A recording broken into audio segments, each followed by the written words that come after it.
I'm sure a lot of you guys remember the old ceremonial hunting tradition of eating the heart out of the first animal you kill.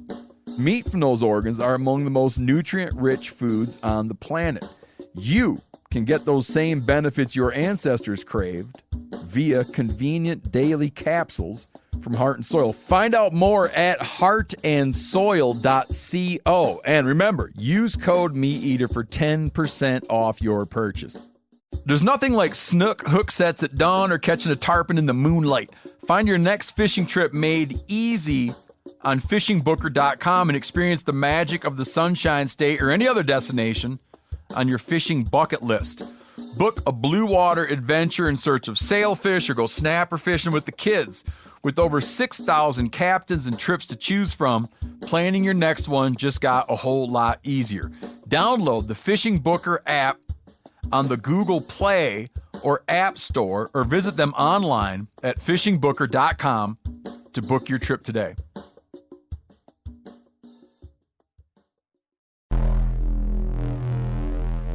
Welcome to the Wired to Hunt podcast, your home for deer hunting news, stories, and strategies.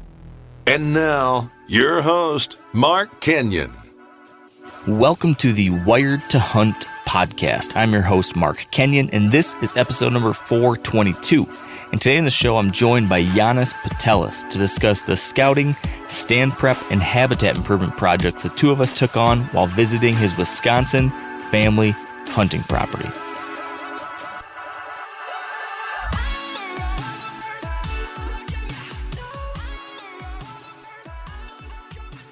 All right, welcome to the Wired to Hunt podcast, brought to you by First Light. And today, I'm sitting here with Janis Putelis, and I'm in Wisconsin in the, I don't know, this is the Hall of History for you, isn't it? It is. I've spent a lot of time in this building here, over 30 years. Yeah. And I know how special having that kind of place can be. I've got my own little cabin with decades of memories, and it's so special every time you go there. And I get a little misty-eyed about it and over-nostalgic maybe, but you can't help it sometimes, right? Do you still feel that way? Oh, I think I feel like that now more than ever. You know, when you realize the history that you have and you know, you hang out here with who are like my elders, my mentors who are now, you know, at 70, getting into their 70s, and you sort of realize life does not go on forever, you know, and that their time here is limited, you know, and you should get back for as many opening rifle seasons as you can. Yeah. It's tough. That's for sure. So we're going to talk about scouting. We're going to talk about stand preparation. We're going to talk about best bang for your buck, DIY habitat improvements. But before that, can we just dive a little bit more into that? Like, can you give us a little more of the history? When you were on in the fall, we talked a lot about your hunt here last November and how that went and some of the things you learned. But I don't think we really talked about like the people and how it all works and what that's looked like for you. What's that story a little bit? Because I've been constantly, as we've been out here, I'm like, so how does this work? Who has what and who does what and who all comes and who hunts when? Yeah. What's the whole story there? First, I'm going to have a sip of my New Glarus Moonman Pale Ale. Do we need to talk about this pale ale before you answer the question? Because this has been on your mind. Only available in Wisconsin. Oh, for sure. It's. I was just telling Mark that it's like ongoing, and we need help deciphering and figuring out our little problem. We enjoy New Glarus beer, but when I posted a picture last fall of me taking a whole bunch of beer across state lines, which is technically illegal, back to Montana, quite a few of the comments were like, "Dude, she's like anti-gun." This is the owner or founder. Yeah, Deborah Carey, the owner. I believe that's her name. The owner of New Glarus and her husband. And so without doing any fact checking, I kind of brought that up to Doug Dern. And Doug's like, I love her. She's great. Let's see if that's really true. And, you know, did some Googling and Turns out she's not really anti-gun. She's actually my kind of politician because I would call her a centrist. Yeah, and I like that. I do. And Do as well. like all big businesses and just players in general, she contributes to both parties. And guess what that gets her, Mark? Hate from both sides. Well, but yes, hate from both sides, but you also get to have a seat at the table when either side is in power, and you get to help along, your community, your business ventures, and she does all this, right? So from what I read online, she's got she sounds like very cool, like my kind of person. And didn't you say that she shoots herself? Oh yeah, and there was some quote of her saying, "Hey, if you think I'm anti-gun, come over to my house." And I have I forget if she said quarter mile, half mile, shooting range, basically running up my up the drive, up the valley or whatever. Then we checked that with the person with one of the people that we had gotten some of this information from, and he said, "No, that's not true. It's actually known that she's like a HSUS or PETA supporter." Now I'm like, oh, that might be worse. So, if anybody out there can really give us the straight dope, or Deb, if you want to just email Mark or call Mark up and clear it straight, we clear your name. We love drinking New Glarus Brewing. I like the Moon Man. I'm not really a Spotted Cow guy just because I'm not a wheat beer guy that much. Like, it's a fine beer and I can have like one, but I'm much more of like a light pale ale, which Moon Man really fits that bill nicely. This is my first New Glarus, and I've drank a bunch since I've been here, and this has been right up my alley. The No Coast Pale Ale, the Moon Man. Yeah. It's good. Yeah. I hope her name is clean and we can continue. Yeah, we can keep drinking smuggling it back to Montana, which I'm never going to do again. So don't try to catch me. So what were you going to say about your camp? I was wondering about the story here of your hunting camp. So I actually came here first. This building is owned by like a group of Latvians that owns some land kind of communally in the area. And people come up here to celebrate like a lot of Latvian like traditional how do you say it in English? Like basically like the cornerstones of the year, like the summer solstice, the winter solstice, and the two equinoxes, right? Amongst other holidays. Okay. So summer solstice, as I think you know, is called Yanni Day in Latvia. Yeah. And for that one, we'd actually leave and go to another farm that was like 30 or 45 minutes away. And then this great big valley that led up to this hill, and at the top of the hill, you'd have like a post with a burning barrel on top of it and a giant bonfire. There was, as there always is with, traditional Latvian get-togethers, lots of singing, some beer drinking, dancing. You guys celebrate holidays so much better than traditional stuff I grew up on. Well, you do a lot of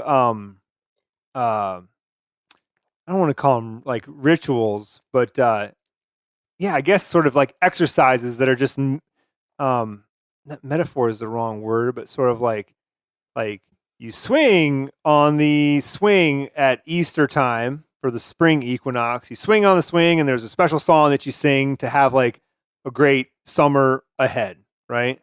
And then you at the summer solstice, you got to grab a partner and jump over the fire together because that equals, good luck and a good harvest or whatever, And there's a lot of like stuff like that that's like old timey traditions, and whether or not you actually believe that it does something, it's a fun way to celebrate the passing of the year. Yeah, I like that. And the seasons.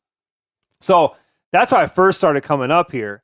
And then probably around that same time that my dad got in with this group of Latvians, he also got invited by the same group of Latvians to come and join the hunting camp. Because he was actually only getting into hunting when I was about 6. So he started came up here for whatever it was, 4 or 5 years without me. And then I started coming up before I was old enough to hunt, which I can't remember now if it was 12 or 14 in Wisconsin when I was a kid, what the age was. Because I believe, I shot my first deer in Michigan. But couple of years later, I shot my first deer here. I do remember that like a big difference was that like Michigan was shotgun. but here we hunted with rifles. Right. So it just seemed like that alone made it seem special, right? Like Yeah. loading an actual cartridge, instead of just stuffing some shells into the old pump. Different deal. Different deal. Like you just know you're going to shoot farther, although you're probably not. But yeah, so that was, I don't know, that was probably, I first probably came here to hunting camp, I'm guessing around 1990, 89, 90 is my first year here. And, yeah, I would sit in my, in the ground blind with my dad. And then eventually, we actually came on a bow hunt one time. And, I don't know if I've ever told this story. We hunted. Remember that little bottom over here that's kind of between the knob and the main hill, and that was just recently cut. And you're like, oh, that would be a good spot for a food plot and a Back stand. where we talked about putting the cage. Yeah. Yeah. So I had a stand set up somewhere in there in the bottom, and I think my dad was set up just a little bit farther down, more on the field edge. And we set up stands like the day before. Didn't hunt that evening. Or maybe hunted somewhere else. But for whatever reason, the first time I went to the stand to hunt, it was in the morning. And we're going down a trail, and I knew, and basically where I had to bang off, and it wasn't far, like somewhere between 30 and 50 yards to my stand, my dad cut me loose. I had maybe like a couple reflective markers or something to mark my way in there, and he kept going. And he wasn't that far from me. He was like, well, I'll tell you later, in shouting distance. But like, I got a flashlight, and I peel off, and this might have been my like very first like alone in the woods going to a stand experience. Like, and you said 12 or 14, something like that, right? Yeah, probably 14-ish. Because I just can't imagine that I was like actually going to climb up in a tree with a bow at 12, but maybe. But yes, somewhere in there. And anyways, I started looking for the stand and cannot find like where these markers are. And so I'm just like looking and looking and walking and getting more and more turned around and probably just spinning circles in the same, I want to say 100 yards, but it's probably a 50-yard circle, but crunching a lot of leaves, making a lot of noise. And eventually from the distance, it's like, hey, what the are you doing? And I'm just like, I'm shocked, because, I'm already sort of freaking myself out because you just walk around in the dark, kind of lost now. You're not, but you are. Yeah. Can't find where you're supposed to be. And then all of a sudden there's some like voice yelling from a distance. And for a moment I was like, hold on.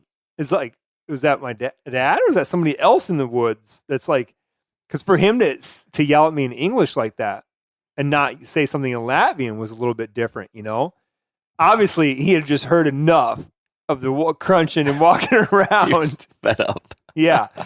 And I think he just tells me, just sit down, let it get light, and then you'll find your stand, which is what I did. I remember like it got light, and I didn't have to walk. I looked over. I'm like, oh, there's a ladder. And I got to my stand. Oh, that's great. And by the time he got back to me, he had, later in the day, he had chilled out. But he obviously told me that he thought that I pretty much ruined the morning hunt. Yeah. Gosh. But yeah, so that was a bow hunt, but mostly we came up here for, 2 to 2.5 days of rifle hunting for the Wisconsin rifle opener. Yeah. Which would always be around, November 18th or whatever. Yeah. So I probably came for close to 10 years in a row. And then once I moved out west, I definitely couldn't couldn't afford every year. It would come, whenever I could.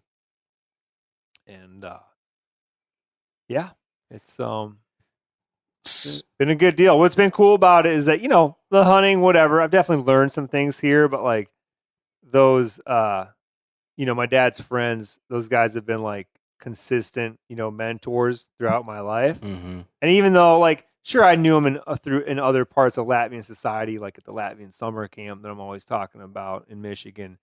I knew them from there and we'd meet up and chat or whatever, but like, you know how it is in hunting camp. It's sort of, you can have some like deeper conversations. You have some time to sit aside and talk one-on-one with somebody. Yeah. Chill out, whatever. And, now I've known those guys, well, as long as I've been hunting here. So for 30 years, and it's definitely like, even this weekend hanging out with them, like, I'm sure I can't tell you right now, but I took something away from like what they're talking about in their 70 years of life experience, that's valuable to me. Yeah. And like you said, at least in my world, I'm guessing yours, we don't often have time or the space or whatever to sit down and have those kinds of conversations with the people that we care about. But yeah, hunting camp is a unique situation where you actually have that space to do that, time and space. So why are we here now? Like, it seems like you've taken and this is from the outside looking in, but like a renewed interest, wanting to go to the next step. Like, I know you've hunted here over the years, but now it's like you're trying to relearn it, rethink it. Now, do some work on it. I know. I feel like I'm having to. What's the word when you like say a statement and then you want to take it back? Politicians eat your words. Politicians have to do it all the time. I don't retract your statement. Retract. Yeah. Yes. Because I remember we did a podcast at Matt Cook's with Steve and I, and both of us were kind of on the like, why would you ever spend a bunch of time whitetail deer hunting in the Midwest when you can live out west and do, this long list of things that we're going to tell you about, right? I forgot about that one. Right? That's a while back. It was a while back. But, yeah, man, I don't know. For me, it's like a lot of it is getting more into things that I realize that I just don't know that much about, and even though I've hunted whitetails, like as a kid, growing up, and even as an adult, when I lived in Colorado, we'd go out to Nebraska and hunt whitetails. Definitely different than hunting them here, but still. And yeah, you kind of just realize like what we have here. And I think a lot of it has come to with like, I'm now, because doing my own show, I have the freedom to sort of pick my hunts. Yeah.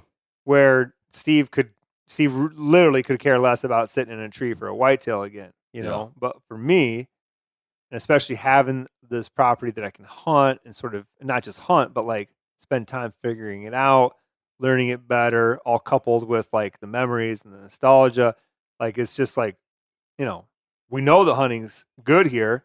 I just have to like figure it out. Right. And I like having that like challenge ahead of me and not like going back down to Colorado to my old stomping grounds where I could like walk into the woods after 3 days and probably find a bull elk to shoot at. Yeah. You know what I mean? It's like, you kind of just like, I know the steps, I know what's coming. And here I don't have that at all. I'm still very much just like, well, like we were talking this morning, we went on a loop. It's like this place for a Eastern property, whatever it is about it, it seems huge. Yeah. It's almost so big that you're like, I wish there was less that I could, and it would just be easier to focus on. Yeah. I get it now. And it's not that big, but I have roughly access to around 400 acres. Yep. Feels bigger than that. It does. And maybe it's just the topography. Yeah. There's a lot of up and down around here. Very little flat. Yeah, it's a cool area. So what? But yeah, so anyways, I'm fired up, man, to do it, the kind of a little bit too, I mean, I gotta say, and maybe it's just like, I'm not trying to plug anything, but like the saddle thing kind of gave me a little bit like, okay, I don't have to go there with 10 stands or 20 stands. Yeah. I can just roll in with this one system and kind of hunt it all. And as we talked about last fall, it's not quite that easy when you realize, Yeah, there's still work to it. There's still work.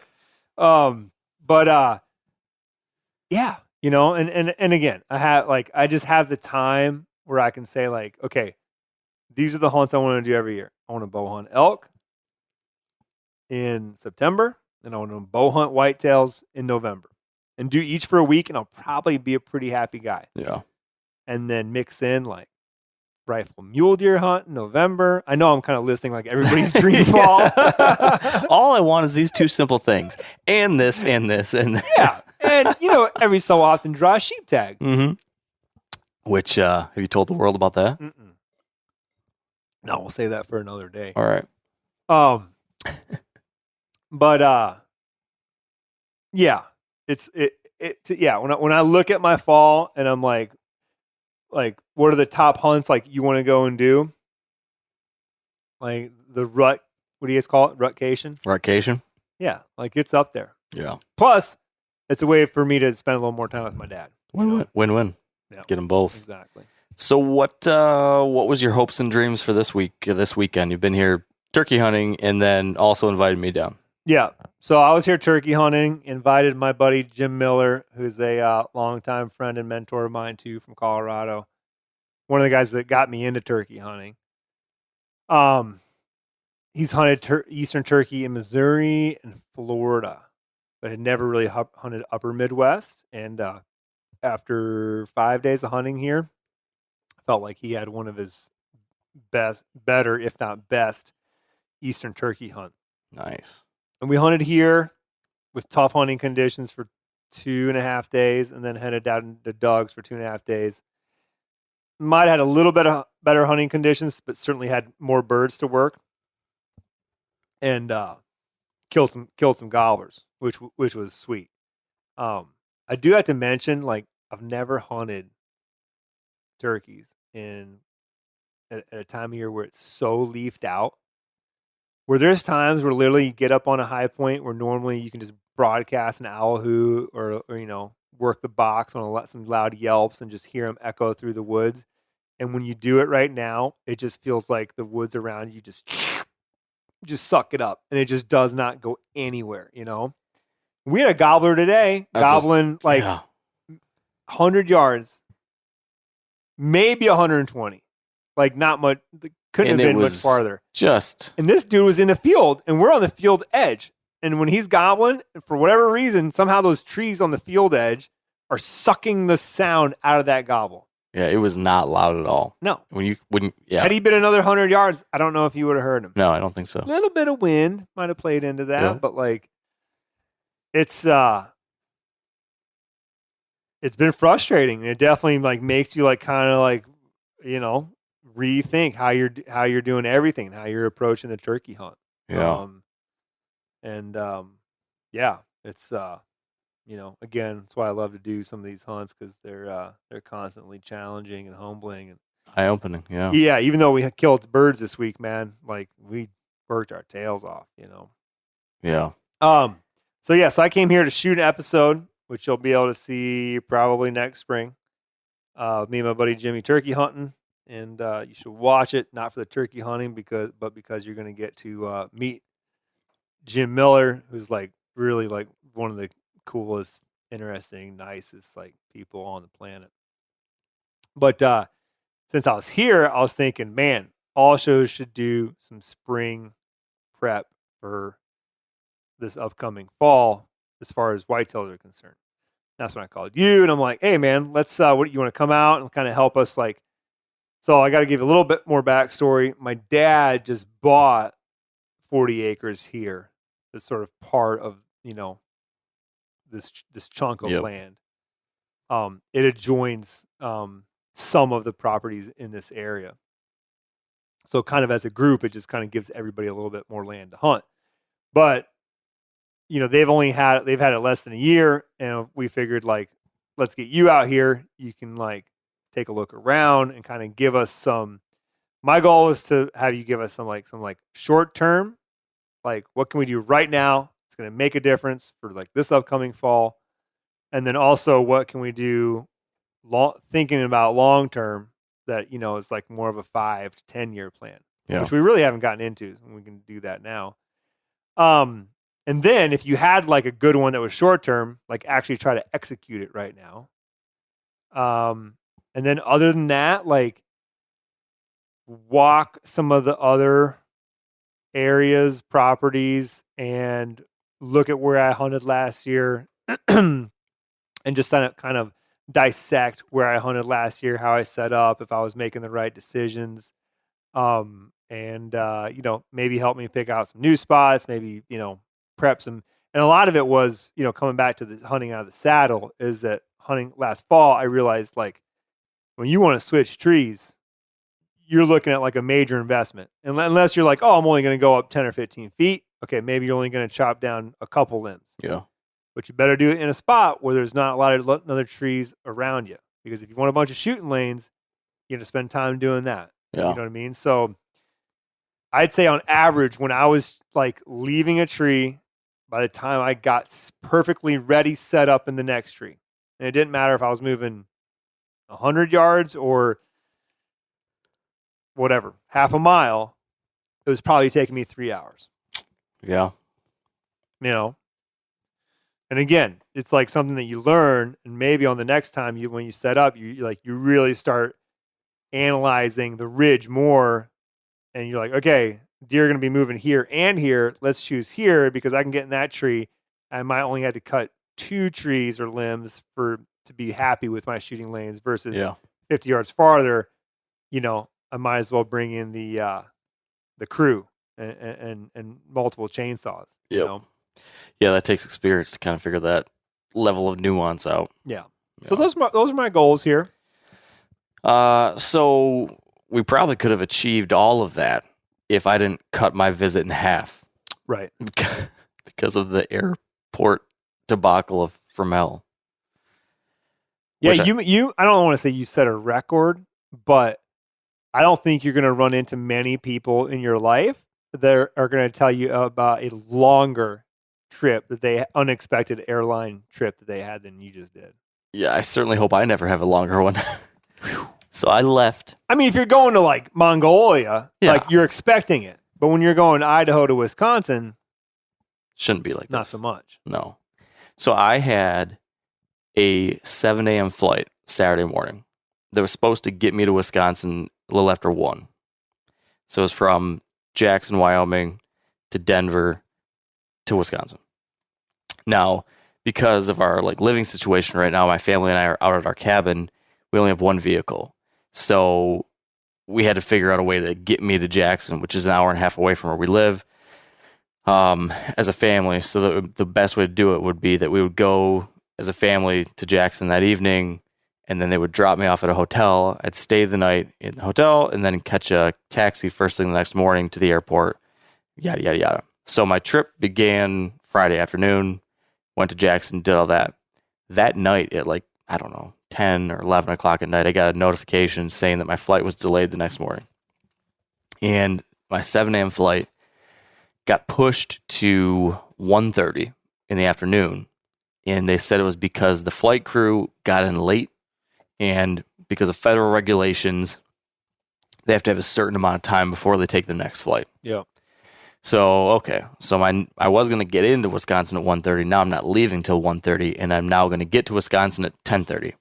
And then from there, I had to pick up a rental car and drive an hour and a half or 2 hours from there. So I was thinking, geez, now I'm not going to get in till Saturday night at like midnight or 1 o'clock or something. What a pain in the butt. But that's what happens. I catch the flight at 1:30, and then we're in the air heading to Denver, and then the flight, the pilot comes on and says, hey, we've got some serious storms over Denver. We're not going to be able to land. We're going to have to circle up here and wait to see if things clear up. So we do that, and 15 minutes later, he gives us an update. So it's still pretty bad. We're going to have to keep circling.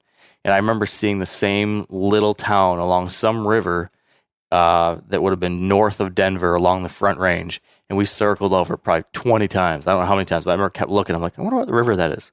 Kept looking and like thinking about it and trying to look at a visual. I kept visualizing the map of Colorado. Probably is either I would say I think it's the Big Thompson that would go into Boulder. Okay. Or the Pooter. Yeah, does that go up towards the Raywa Wilderness or something like that up that way? Is that the river that runs up that direction? Ooh, man, I don't know the Raywa well. Well, I don't know. I'm going to have to look at a map and figure this out because I can just see it in my head still. So we kept going over and over and over and over. And I don't know how long we was it nasty circling? Like bumpy? No, it wasn't horrible. It kept you above the storm. We were outside. Like we were in a patch of clear air north of the storm. So we could see fine. Like it wasn't weird or sketchy where we were. Circle. Finally says, hey guys, this storm over Denver is not letting up. And we're running out of gas. So we have to go and land somewhere else. So we've been diverted to such and such little airport in Nebraska. So we get going. We're heading to Nebraska. And I should say that at the beginning of this whole flight, I had several people that sat down behind me who were rip-roaring drunk. They had been partying or whatever in Jackson. And I'd say these folks are like in their 50s. And as I got to hear, like one of them's a couple was from Texas and a couple was from Las Vegas. So, take every stereotype you want about Texas and Las Vegas with people with money and then put a bunch of liquor in them. And those were like the two personalities we had. And so this group behind me was rip-roaring drunk. And then this happens. And then they start complaining and bitching about it and getting upset. And then we land in Nebraska. And this is like a little private airstrip. This isn't a big airport. So there was no getting off the plane. There was no anything. It was like, hey, you're going to sit here and we have to wait till they refuel. Well, this little airport is not accustomed to having great big jetliners and stuff there. And it's not just us. There was like 7 other major jets that had to come in because everybody was getting diverted. I ended up finding that 37 major jets had to be diverted around and outside of Denver because of this. So we sit there and wait. And then he keeps giving us updates and says, hey, they don't have enough gas for the plane, so they have to go out and find gas. And so they got gas and they come back. And now like all these other people ahead of us are getting gas. And long story short on this, to try to take what ended up being a very long story, we ended up having to sit on the tarmac in Nebraska. I think it was 6 hours, 6 or 7 hours we sat there. And eventually, like, we got gas in there, and then they did it wrong. They didn't balance our tanks. So one side had too much gas and the other side, so they had to remove it. And blah, blah. How are your drunk friends doing at this point? Well, so they went from drunk and like happy partying to drunk and angry to like hungover and quiet. And then the one gal got really, really, really mad, and she was blaming everyone for what was happening. And it was everybody's fault, right? So it was the pilot's fault. It was the airline's fault. Even though this is like a weather, it was like an act of God or whatever, they right. call it. God was actually punishing her, and the rest of you were taking the brunt of it, having to go through hell with her. So she was lambasting everyone, and then she was on the phone with customer service trying to get things rescheduled. And it went so far as to the point where she was threatening to sue the customer service agent and was talking about her fancy schmancy lawyer and how they have a dog at home and that they're not going to get home in time to take care of the dog because of this. And this is their fault, and like screaming. So like everyone in the back, I'm in the very back of the plane. Everyone in the back third of the plane can hear this and is seeing it, and they're cussing. And you big time wired to hunt, don't ride first class. Huh? No. I'm like 3 rows from the very back bathroom. Though she was very irritated that she wasn't in first class. She kept bringing that up. We should have been in first class. Maybe I'm trying to remember if she said something like maybe they had bought first class at some part of this trip and they got pushed out of it or something. Because I remember something along those lines being said. But I mean, she was throwing a fit. Just foul. And then politics were brought up, and then like they're hooting and hollering about, such and such political person they don't like, and how this is so-and-so's fault, and how this is, everything you could imagine. We finally get in the air, we get sent in, we land, and because of this long delay, I missed my 2 connections. So then to get a new flight scheduled, I had to sit in line, waiting in a physical line while also on a phone line, trying to get to a person to see which one I would get first. And I had to wait for almost 2 hours. So this is now, I don't know, like 11 o'clock at night or something at the airport, trying to figure out some way to get here.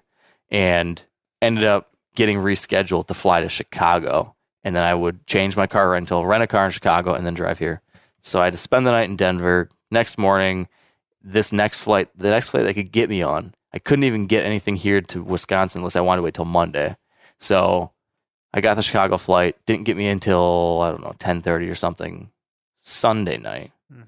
I land in Chicago at 10:30 on Sunday night. I go to pick up my luggage. I wait for 45 minutes for the luggage to get there, and nothing. And so all my luggage got sent to the Wisconsin airport. So I had to spend another night in a hotel in Chicago because the Madison airport isn't open till the next morning. So I spent another hotel night, get up the next morning, go to the Wisconsin airport, get my stuff, finally get here. Like 2.5 days later than I was supposed to. All that's to say. You started Friday afternoon, evening, and you got here at probably about 8:30 or 9 a.m. Monday morning. You could have probably driven here and back to Idaho in that time. Isn't that ridiculous?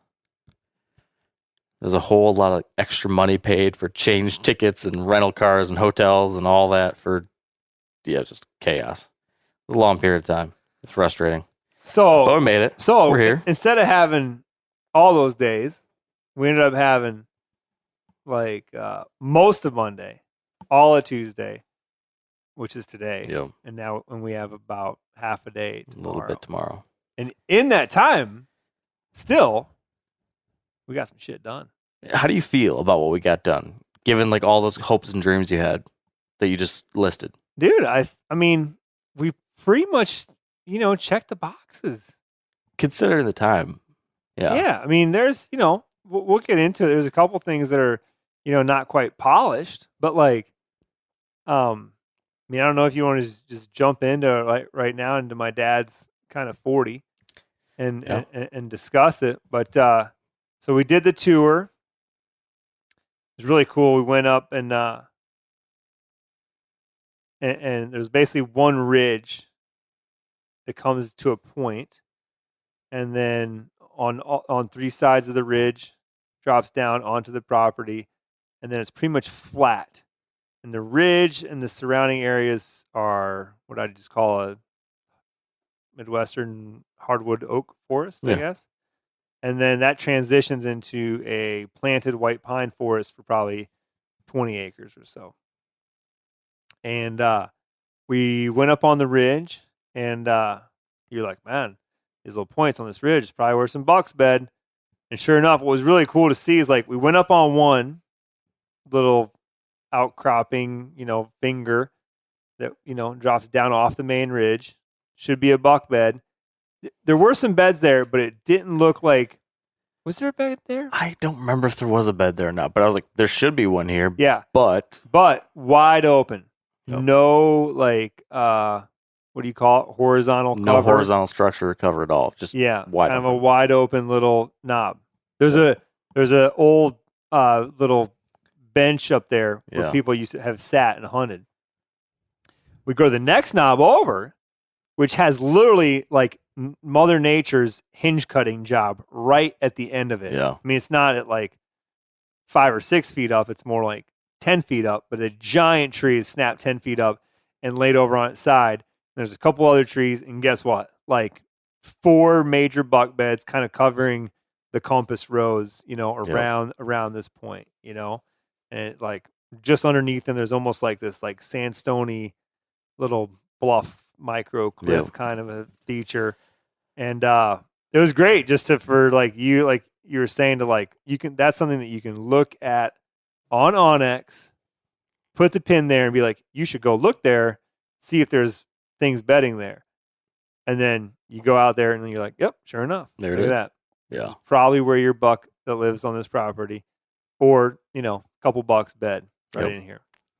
Yeah, it's amazing how much, once you learn a few general patterns of how these deer like to typically use certain terrain features, it's not always going to be right, but it is a great starting point. Yeah. I mean, that helped a ton. And the one thing we haven't done, and maybe we should just do it in the morning, but I'd love to go and hinge cut that other knob. Yeah. And then revisit in a year and see if there's 3 buck beds on that other knob. It absolutely should be being used like that. It's so well positioned. I mean, we talk about this a lot. These bucks, when they have these knobs, when they have elevation, they love to bed on the ends of points or ends of the knobs that come off ridges where they can see an area, they can protect themselves visually from the front and by scent behind. If they can ever have that, it's really hard to beat that from a security standpoint for a deer. And yeah, I mean, that's exactly what we found. It was like textbook, except zero cover. Zero cover, and though that knob is more west facing, where the other one is more southeast facing. So when they're on it, they're getting that wind over their back. That's true. But on that other knob, the wind's going to predominantly be in their face. Yeah, but I do think if you were to improve that with the cover there, they still could get on that east side and use it, because otherwise it was set up so nice. So yeah, that's a way where you've got the starting point of, okay, here's a feature, and so much of what we talked about and what we will talk about on your property, both the 40 and the larger camp, is when it comes to habitat, oftentimes look at what the deer want to do naturally and then define it better, improve it better, sweeten the pot. Like, it's much easier to help deer do something they already want to do versus try to make them go way out of their way to do something they don't naturally want to. So if you can find ways to maybe encourage them to do it just a little bit more this way, or to do A versus B just a little bit more, but making sure the A is within the set of things they do like, you don't need to make this thing more hard than it has to be. So finding the spots they naturally want to bed and then sweeten it. Finding the natural line they want to travel from bedding to feeding, and then finding a way to slow them down in a specific spot between the two where you can get a shot. That's a great way to do it, which we'll talk about with the food plot. Now, those buck beds, Mm-hmm. we talked about how to hunt them. Obviously not hunt them, but how to hunt bucks coming out of them. Mm-hmm. But like during the rut, when I'm usually bow hunting here, or will be again this year, they're not necessarily using those beds, right? Because they could be bedding with the doe. They could just be like, well, I've been cruising for 10, 12 hours. I'm just going to bed on this point, which could be a mile from like his normal spot. So like, how important are those buck beds still to me, being like a guy that comes here and hunts a rut? Yeah. So I would not plan your hunting strategy around them during the rut. Right. Because of the things you just said. You're right. They may use those beds sometimes during the rut still. They may not. Like you just said, they might be elsewhere. They might be just hanging out with a doe. They might be cruising for 70% of the day. So I would not let that be like something that drives where you hunt during the rut. During the rut, you should be focused on where the does and where are concentrations of travel, where those cruising bucks might be pinched through, like our hub type situation. But having good buck bedding areas is good for you throughout the whole year, the whole rest of the year. It's good for any other bow hunting or hunting outside of that window of the rut. Right. It's still going to give that buck like, hey, I've got good bedding area here. Maybe I can call this my part of my home range. Exactly. Right. Yeah. If you've got the best Taj Mahal setup around, that bucks if there's multiple Taj Mahals around, more bucks are going to want to, like you said, have this be a part of their home range. And the more bucks that want this to be part of their circuit and their home range, the more likely they're going to be the ones that you see during the rut, checking your does. If they're in the zone, if they're in the area because of some of the improvements you make, while they may not use them exactly how you envisioned, they will be at the party. And if they're at the party during the rut, you've got a chance. So I would certainly think it's worth doing, but it wasn't the first thing I recommended we do in this situation, like what we actually went with, because there's something different that would give you a better bang for your buck that would apply during the rut and at all times. While improving that bedding, it'll be good, but it's not going to make a noticeable rut difference for you. Right. What we did decide to do is improve upon I guess you could call it like a fallow food plot. Yeah. The prior owner, or actually a hunter that had access to the owner's property, that hunted it with a bow, he probably put in a food plot, I don't know, I'm guessing 10, 12 years ago, kept it up for 5 or so years, and now it's basically, when we rolled in and saw it, it was what'd you think it was? Like a half acre? I was going to say a third of an acre. Third of an acre, and waist to chest high raspberry bushes. Yeah. And really walking through there, just like, because we were looking for stumps to mark for the neighbor in his tractor. We'll get to that in a second, but not a lot of deer sign on the edges of that meadow, in those brambles, raspberries, like not a lot of sign, right? Yeah, not a ton. There's some droppings here and there, but nothing remarkable. Yeah. So you figured, like, short-term goal, like, improve this property, like, let's make a spot. We have basically, like, in the middle of the woods. We've probably got 300 to 400 yards away. We've got some ag. Yep. And we figured, hey, great. This food plot's, like, tucked away. Be a great spot for them to come to on their way to the ag fields, or maybe on the way back from the ag fields in the morning. It's already here. Like, let's see if we can't get it planted in the time we have. A day and a half, basically. Yeah. And, you know, a big thing, like a big part of that decision when I was thinking this through, and we've talked about this over the last couple of days, is when you're looking at making some kind of improvement on a property, I always want to start by considering what's the missing link. Like, what's that missing ingredient on my property or in the neighborhood even? You can sometimes zoom out farther. And so if you look and say, okay, what do deer need? They need food. They need cover. They need security, right? They need to be like felt like they're not being messed around with humans all the time. So when you zoom out and look at this zone, it is hundreds and hundreds and hundreds, maybe thousands of acres of solid, mostly solid timber. Mm-hmm. And then there's a couple crop fields on the outside of this massive zone of timber, but not a lot. You have one of them on your neighbor. It's not what you quite would call like up north woods, because I think up north woods definitely are a little bit more heavier coniferous. Yep. Right. But I mean, just from here compared to the Duren farm, it's like way more big woodsy feeling, where you can walk through oak forests, over oak ridges, through oak bowls for hours and not see a field. Yeah. And so that's what I looked at, is like, hey, if we're going to make a change, let's make a change that fills that missing link and provides something unique here. Deer in this area do not need more cover. There's lots and lots of good cover. What they don't have a lot of is like a super desirable small food source. I'm going to interrupt just a second. Tomorrow when we're out walking, I want you to, like, as often as you see, I want you to point and be like, doe bedding.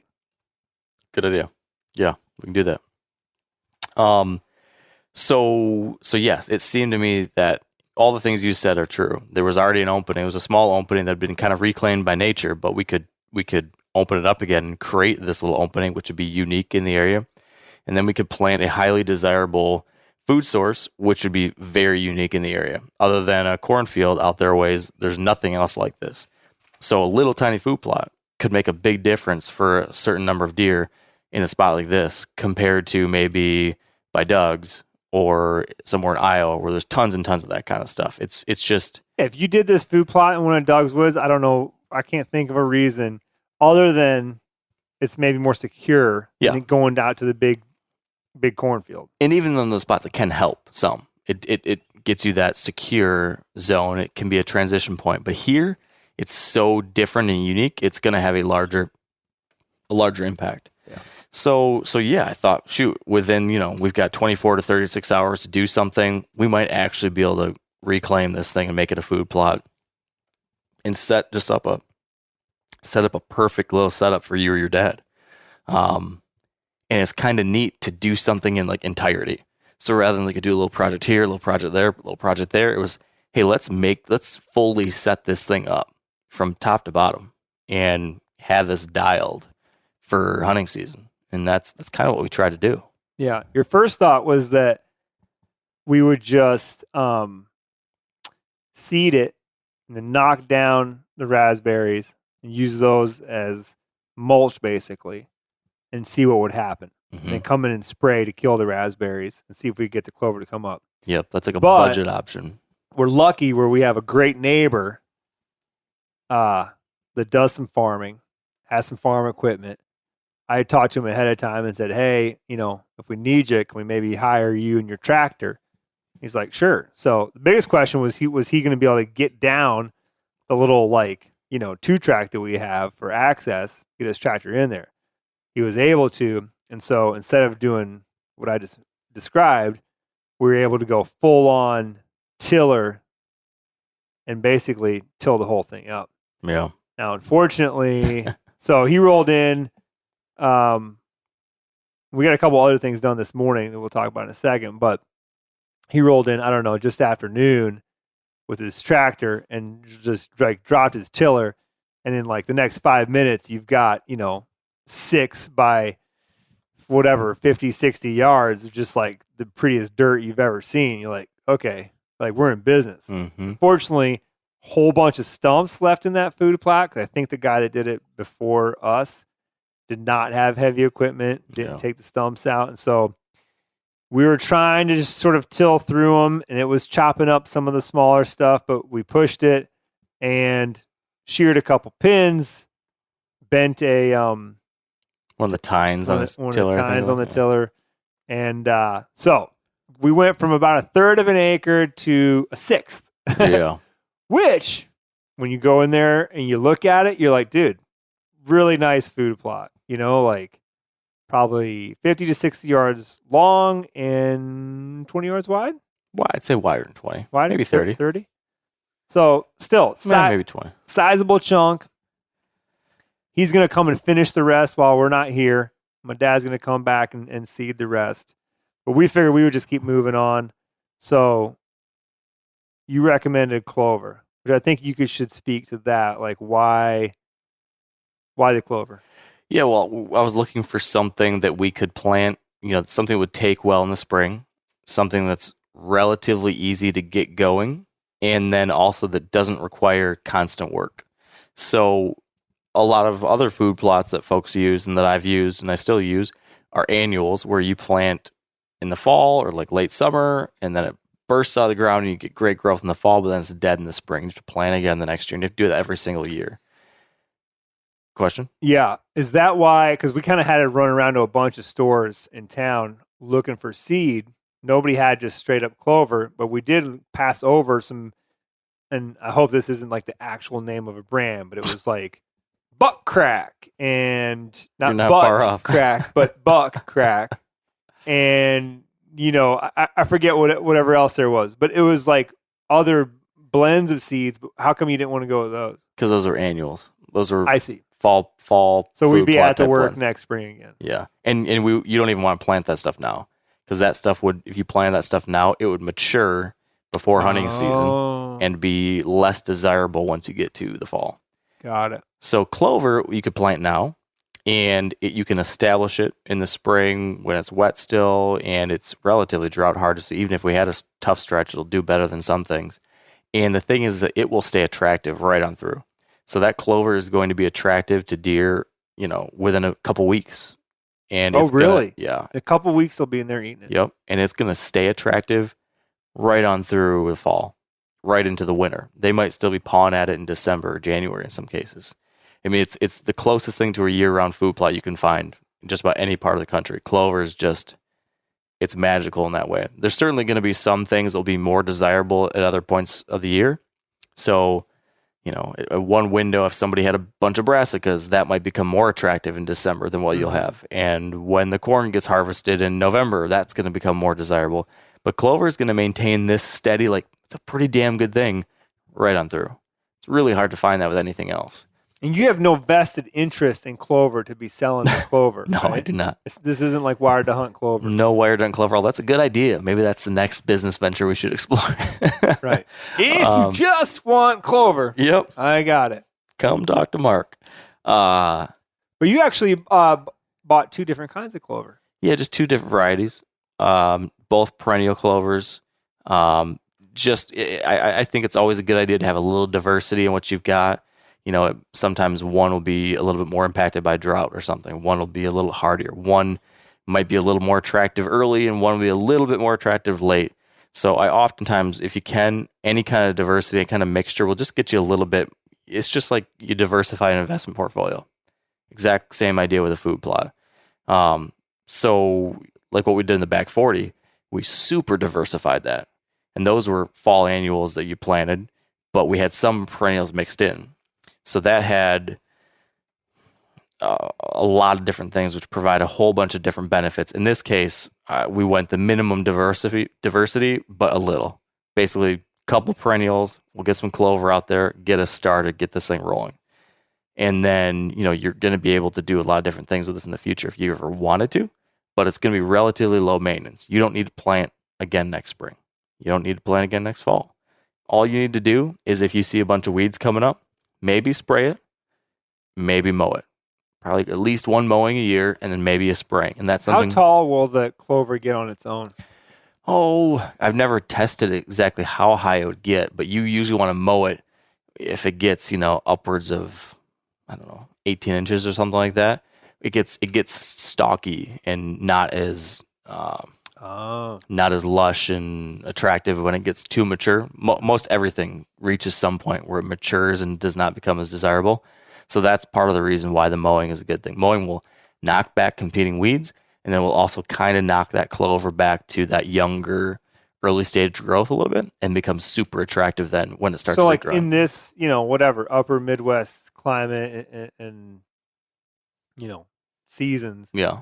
Is there like a time, if you had to guess, you'd be like, man, it'd be pretty optimum if you mowed it in August, because then in October you'd be, still rocking Yeah, so I can't speak to other parts of the country that I don't have experience with, but in Michigan, yeah, late August. I like to cut late August because you're going to get a bunch of rain. You're going to get the fall rains coming soon. And at the same time, that's going to line up well. If I cut that stuff in late August, you're going to get all that lush, nice new growth leading right into opening day. When you say new growth, it's not like new growth out of the existing shoots. Like you've already got fresh seed in the ground and it's full on fresh growth like no, that? it's fresh growth from the existing plants. Okay. So like new growth from that, that plant. Now it's got to regrow. Yeah. Okay. And that's tender and just jam packed with a super concentrated dose of nutrients, I think.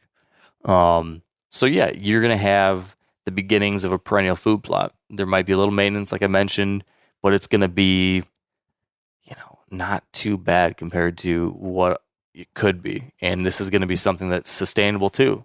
This could stick around for 5-6 years. I've got a perennial clover plot that I've, with a little bit of fixer-upper time, it's been around for 8 years now, something like that. And I've not had to disc it, till it, do anything. I haven't had to restart it. It just keeps going, and I kind of tweak it every once in a while, and I'll broadcast a little extra to fill in any patches, and I'll mow it once a year, and I might spray it once a year, every couple of years. But that's now the beginnings of what you have, and it's tucked way back in the cover. It's kind of in between two different bedding zones, between those two different bedding zones, and then where that big food source is. Yeah, so, and it's the transition between the oak and the pine. Yeah, the two forest. habitat types there. So you've got this little, I remember referencing, it's kind of like a little ice cream truck is what you have there, where it's this special thing that they're not finding anywhere else in like this concentrated little dose. Plus, it's an ice cream truck that shows up to your bedroom or shows up in your living room, like right in your safe space. These deer don't need to go out to the street to get their ice cream. The ice cream's coming right into where they feel very comfortable, way back in that cover. Yeah, so I think we did the old line distance on Onyx, which if you're not using that tool, man, get out from underneath that rock and go hit the little tools button. So useful. Far left, it says line distance. Hit that. Then you basically tap your screen wherever you're trying to. You're doing this just to measure a distance. So it's usually from where I'm standing. So I'll tap right next to the little blue circle, and then I go over to. I had already marked where those buck beds were. Tap that, and all of a sudden there's a line, and it tells you how long the line is. Yep. And sweet function. It's probably, aside from just looking at the map and following a direction on the map, that's probably the next most used feature that I use all the time. Yeah.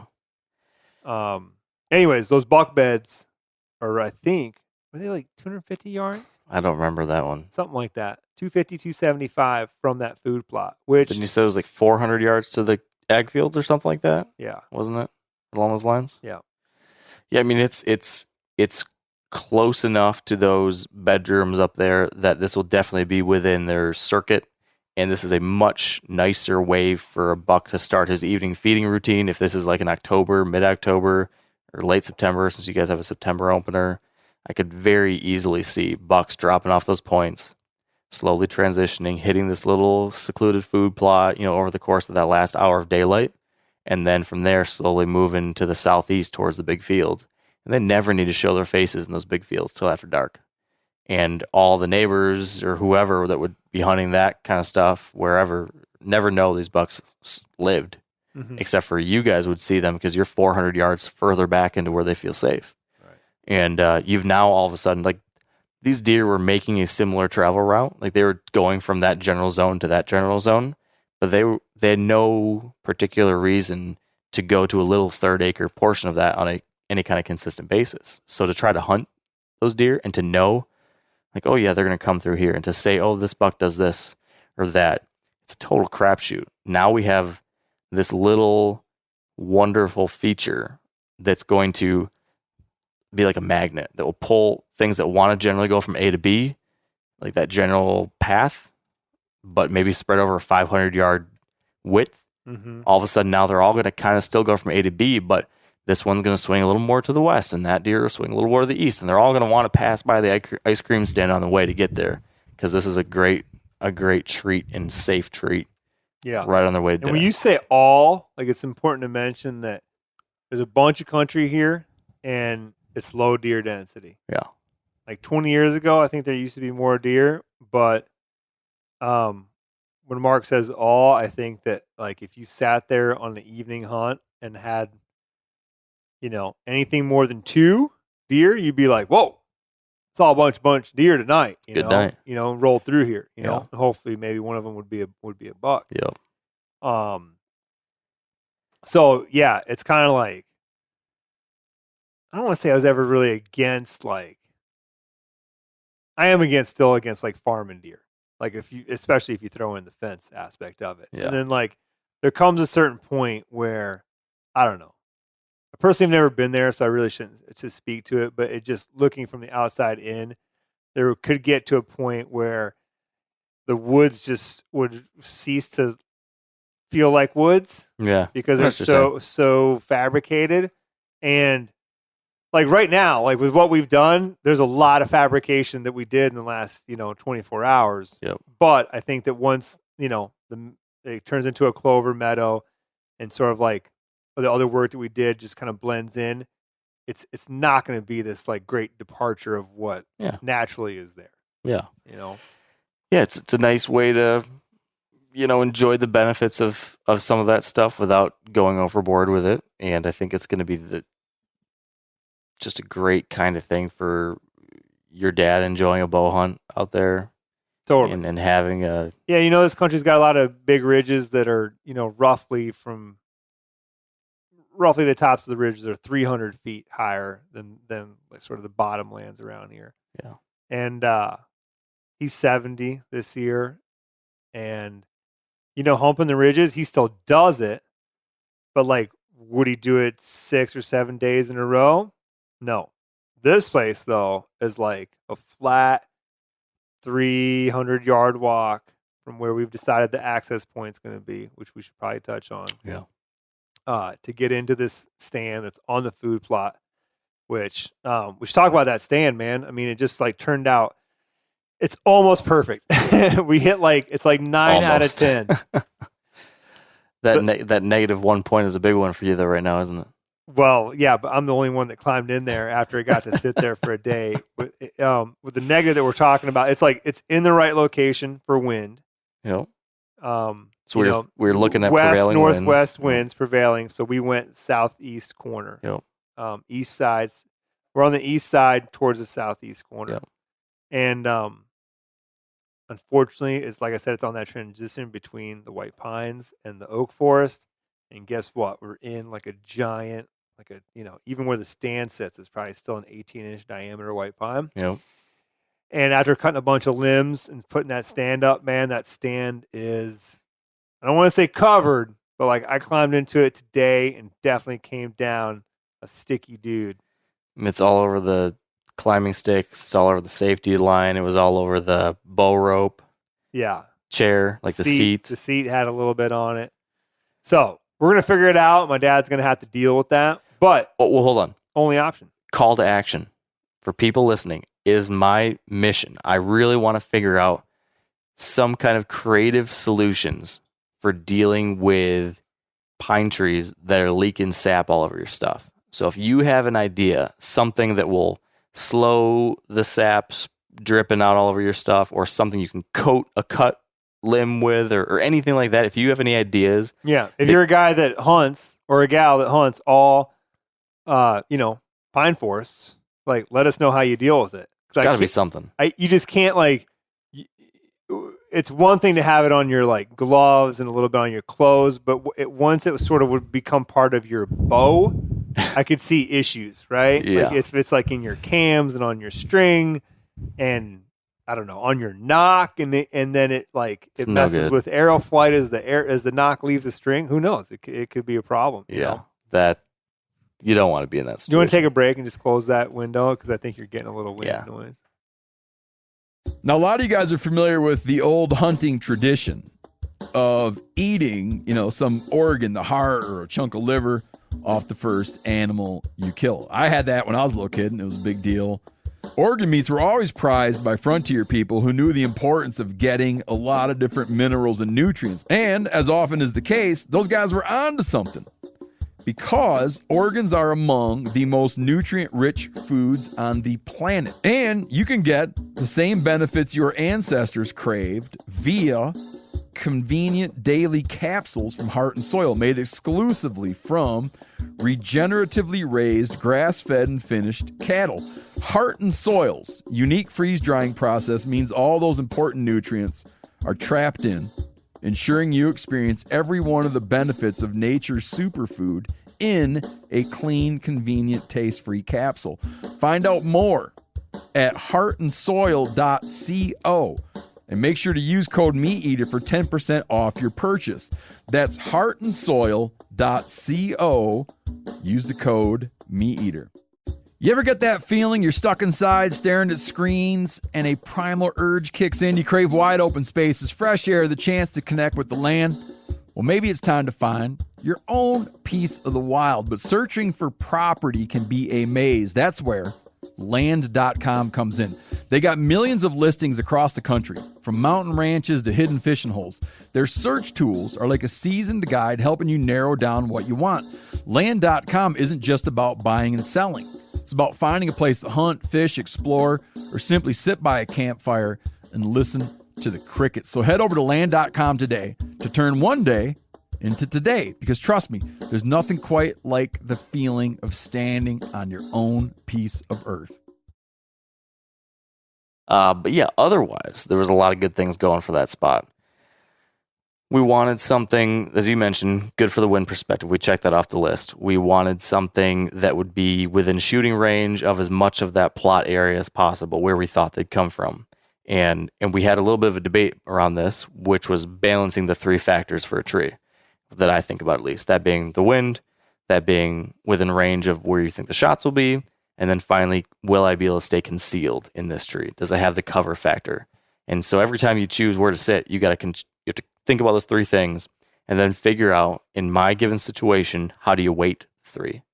Because sometimes one or the other is more important. And so in this case, we got the wind covered good. What we had to figure out was, how do we choose between cover and shots? There was a tree that was tucked back into the woods about 7 yards off the edge of the plot that would get you tucked in there very nicely, and you'd be very unlikely to be spotted at all. But it was on the far southern part of the plot. It was, like I said, like 7 or so yards back in there and surrounded by lots of trees on all sides. So you basically have one shot right in front of you, and 60% of that small food plot would be out of range, something like that. Mm-hmm. And so that's tough from a perspective, am I actually going to get a shot? There was another tree, as you described, that was on kind of centrally located up and down, north and south, on the east side. And from that, you could shoot basically anywhere in the plot. Mm-hmm. Downside, it was right on the edge of it.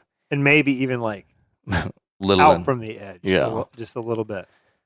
So that was the thing, was how do we want to, which one's more important, getting the shots or being more concealed?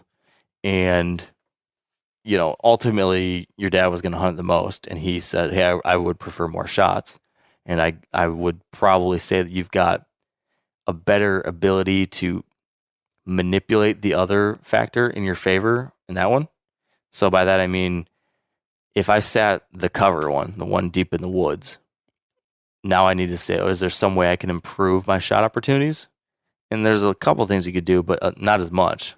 While with what we chose, we said, okay, we're going to get all the shot opportunities we want. Now can we improve the concealment? Mm-hmm. And it's much easier to improve your concealment if you have a pretty good tree, which we had a pretty good tree option. Oh, I'd say the tree's great. One is wide, which it just sucks up the human profile. Yep.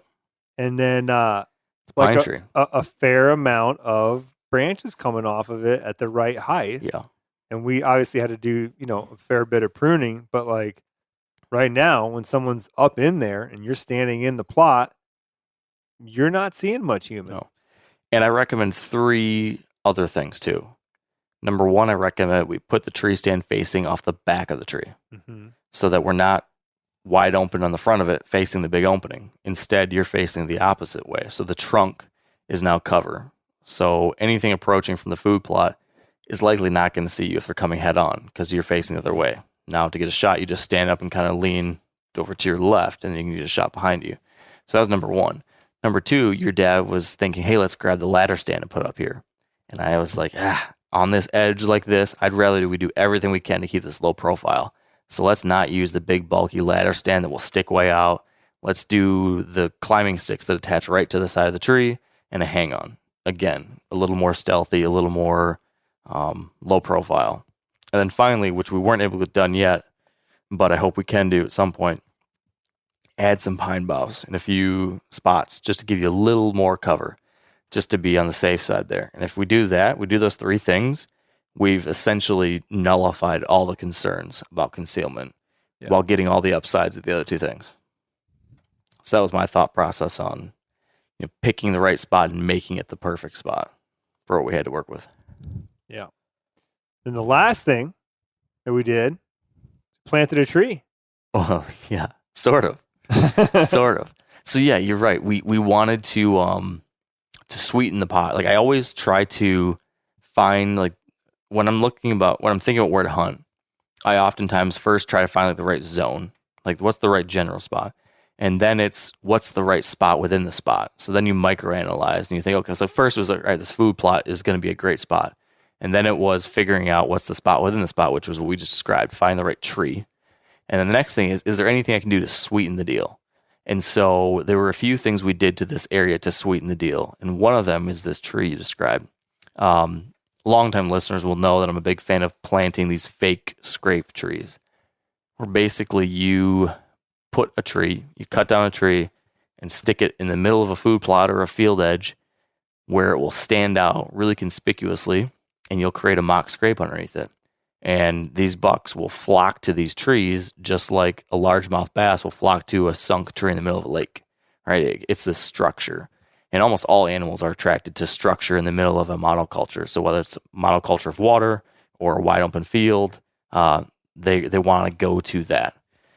And in this case, they really want to go to a scrape tree because this is a communication hub. If you can get them to start using these, which they almost immediately do, they start making it better and better because every deer that visits it leaves a calling card. They leave their name and the number, who I am, what I've been doing, basically. When do you think we'll start seeing deer hit it? Tonight. Really? Now, tonight, it's going to be like, what the hell is this thing? What's going on? And so they'll be sniffing around, concerned. You might see them get spooky. We've got 2 cameras in the area, so you're going to get to see this.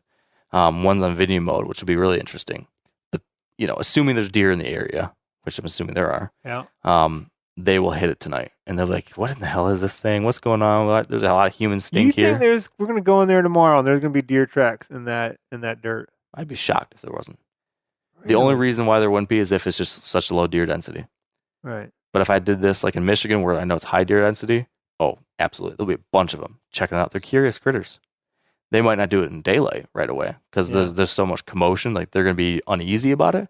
But at nighttime, that's when their curiosity comes out and they're thinking, man, what's going on here? What's happening? And what's eventually going to happen is they're going to start, they'll get comfortable after a week or 2 or something. And then deer will start using that scrape.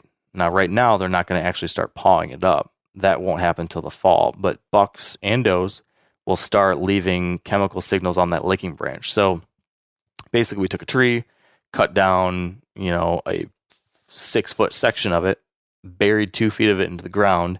Now there's a big pine pole in the middle of this field with several branches hanging out at about 4 feet tall. That will be the licking branches, and then there's going to be a scrape, like a scuffed out oval of dirt underneath it. And in the summer, these deer will sniff and lick and rub their eyeballs and their foreheads and their noses on those branches, leaving all that information. Once we get to August or September, I recommend, like your dad, kickstart that ground scrape. And then from there, they're just going to keep it going and going and going all year round. they might not scuff up the dirt all year round, but they will be smelling it all year round. And what that does, what's going to do for your dad is that hopefully come, I don't know if he's hunting in here late October, early November, whatever. If a buck comes to check out this food plot, if it's early season, maybe he's coming to feed. If it's November 1st, he's coming in to check if there's does, because there will be does consistently visiting this. He's going to come in there and he's going to check it out, and he's going to see the community bar or whatever, the online dating app in the middle, as you were saying the other day. Mm-hmm. And he's going to go hit it, and he's going to go to that scrape, and he's going to stop, and he's going to be sniffing, and he might kick it up.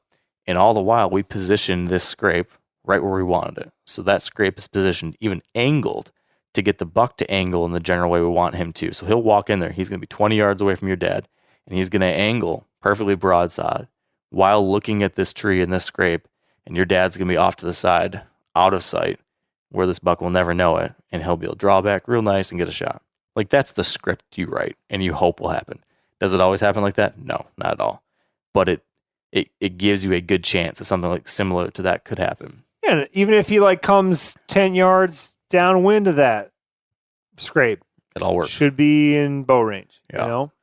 Yeah. That's another thing that we mentioned, to sort of not make some shots that are too close and not put deer that are going to end up getting directly downwind of, your ladder and where you've been, is we sort of right on the edge of the food plot behind the stand. There was already a brush pile from when the plot was cleared, and we just sort of extended that with the trees that we took out from when we were doing the edge feathering, and made basically like a natural fence that's probably 40 yards long-ish. Yeah. 30. Yeah. And the goal there is that if they're actually coming towards the stand, and they're going to end up being right underneath you, that sort of visual will make them go a little bit wider, and instead of being a 3-yard steep angle shot that nobody wants to take, it'll push them out to 10, 15, where you got a shot opportunity. Yeah. And it also kind of protects your downwind side. Right. Because we place that wall on our downwind, on the downwind side of us. So you're hoping to push them, to the north or south of you a little bit. Mm-hmm. So if we have that due, northwest wind basically is what we're protected from now. It's going to push these deer to, they certainly could go through. Like when you say fence, don't anyone think that we literally have got a barrier. It's just a couple of down tree limbs and stuff. Yeah, but it's enough to easily jump over it. Oh yeah, they could walk around it, jump over it. Just make it a little bit of a nuisance. Yeah, make it inconvenient. And almost always, a deer is going to take the path of least resistance. She or he does not want to go pushing through extra stuff if they don't have to. If there's a really easy open path, 10 yards more that way, that's the way they're going to angle. And so now he's got that sweet scrape tree in the middle that's going to get one thing going. And then if they go past that and he hasn't shot anything, he's got now another thing that's going to divert their traffic just a little bit out behind him to avoid getting winded, to maybe give him a better shot angle if he ends up wanting to do that.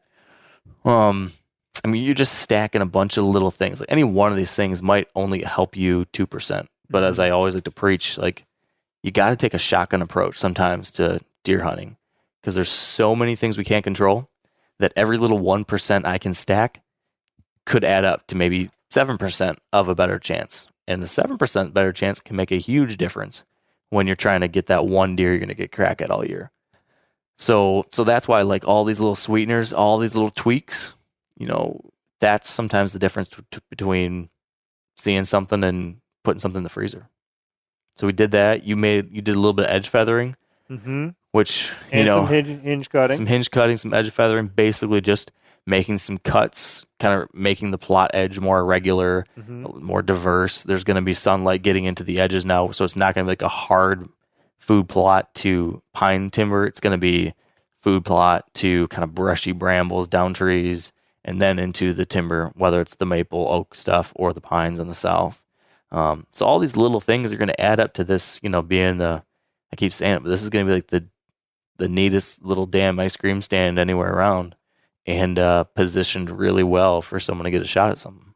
You told me you feel again, unless there's just such low deer density that there aren't deer moving around through there every day, but that just about every sit, if you do the right thing with access, play the wind right. Don't sit on a bad wind. That you could kill a deer, like a doe or a buck, every time you sit it. I'd be shocked if you couldn't.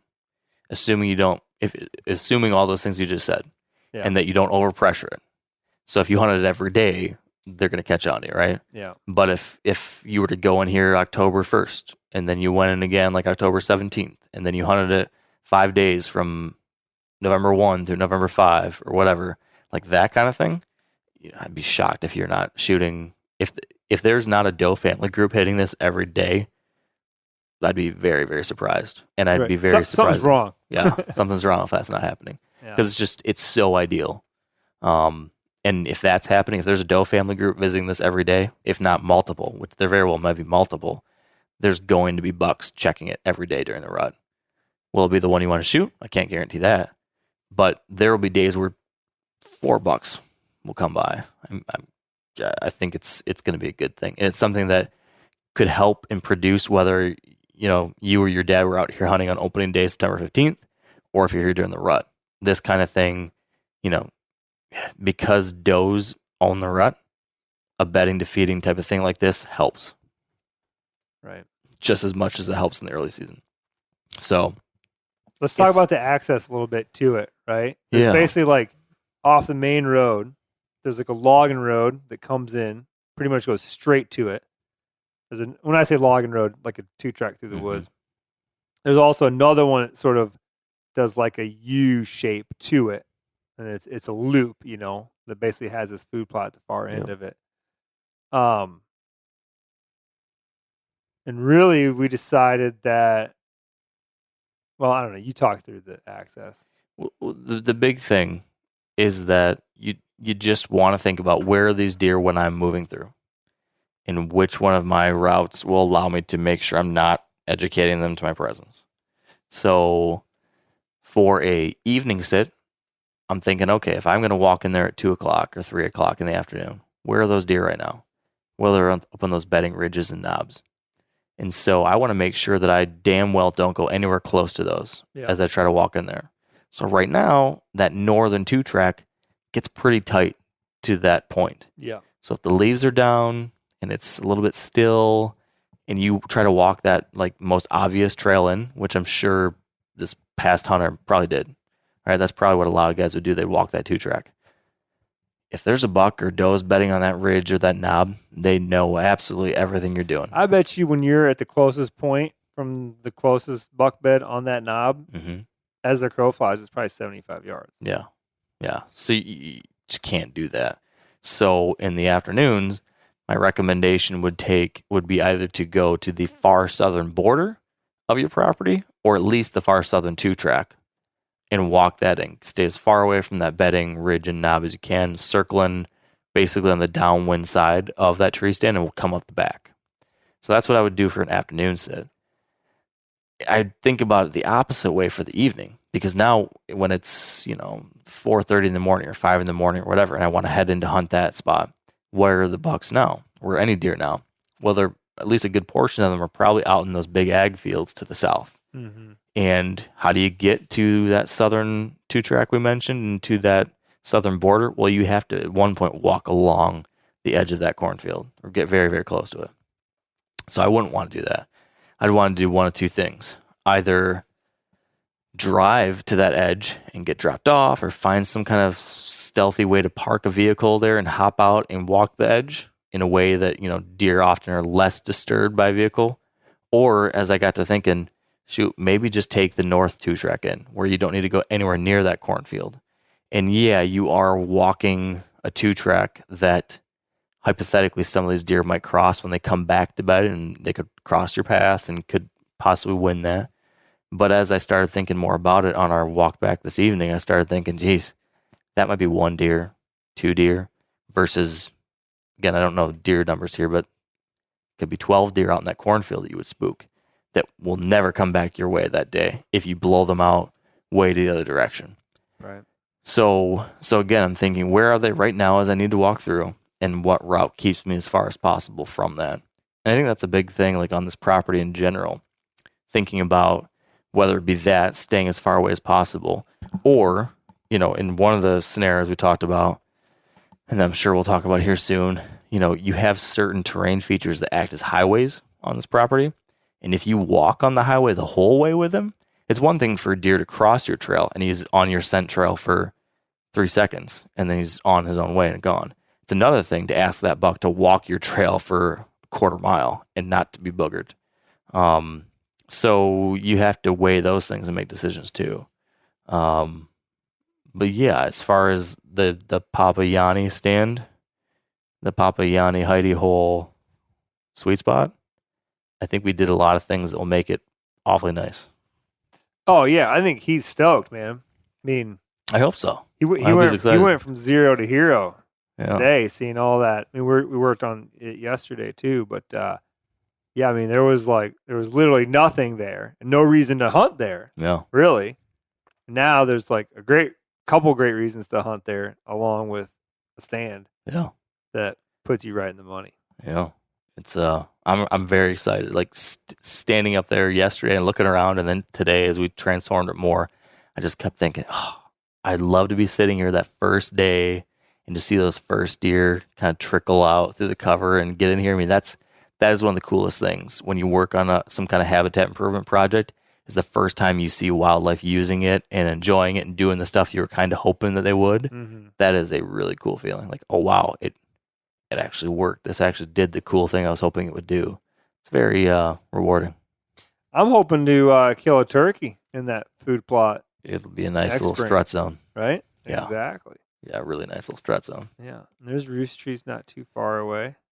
Yeah, I like it. But yeah, access brings us to like where I like to hunt, which is more up on the ridges. Mm-hmm. And it's basically like bowls and ridges country. It's kind of what I'd, describe it as. Again, a couple 100 feet, maybe 300 feet elevation gain, and big bowls that have, fingers that come out into them.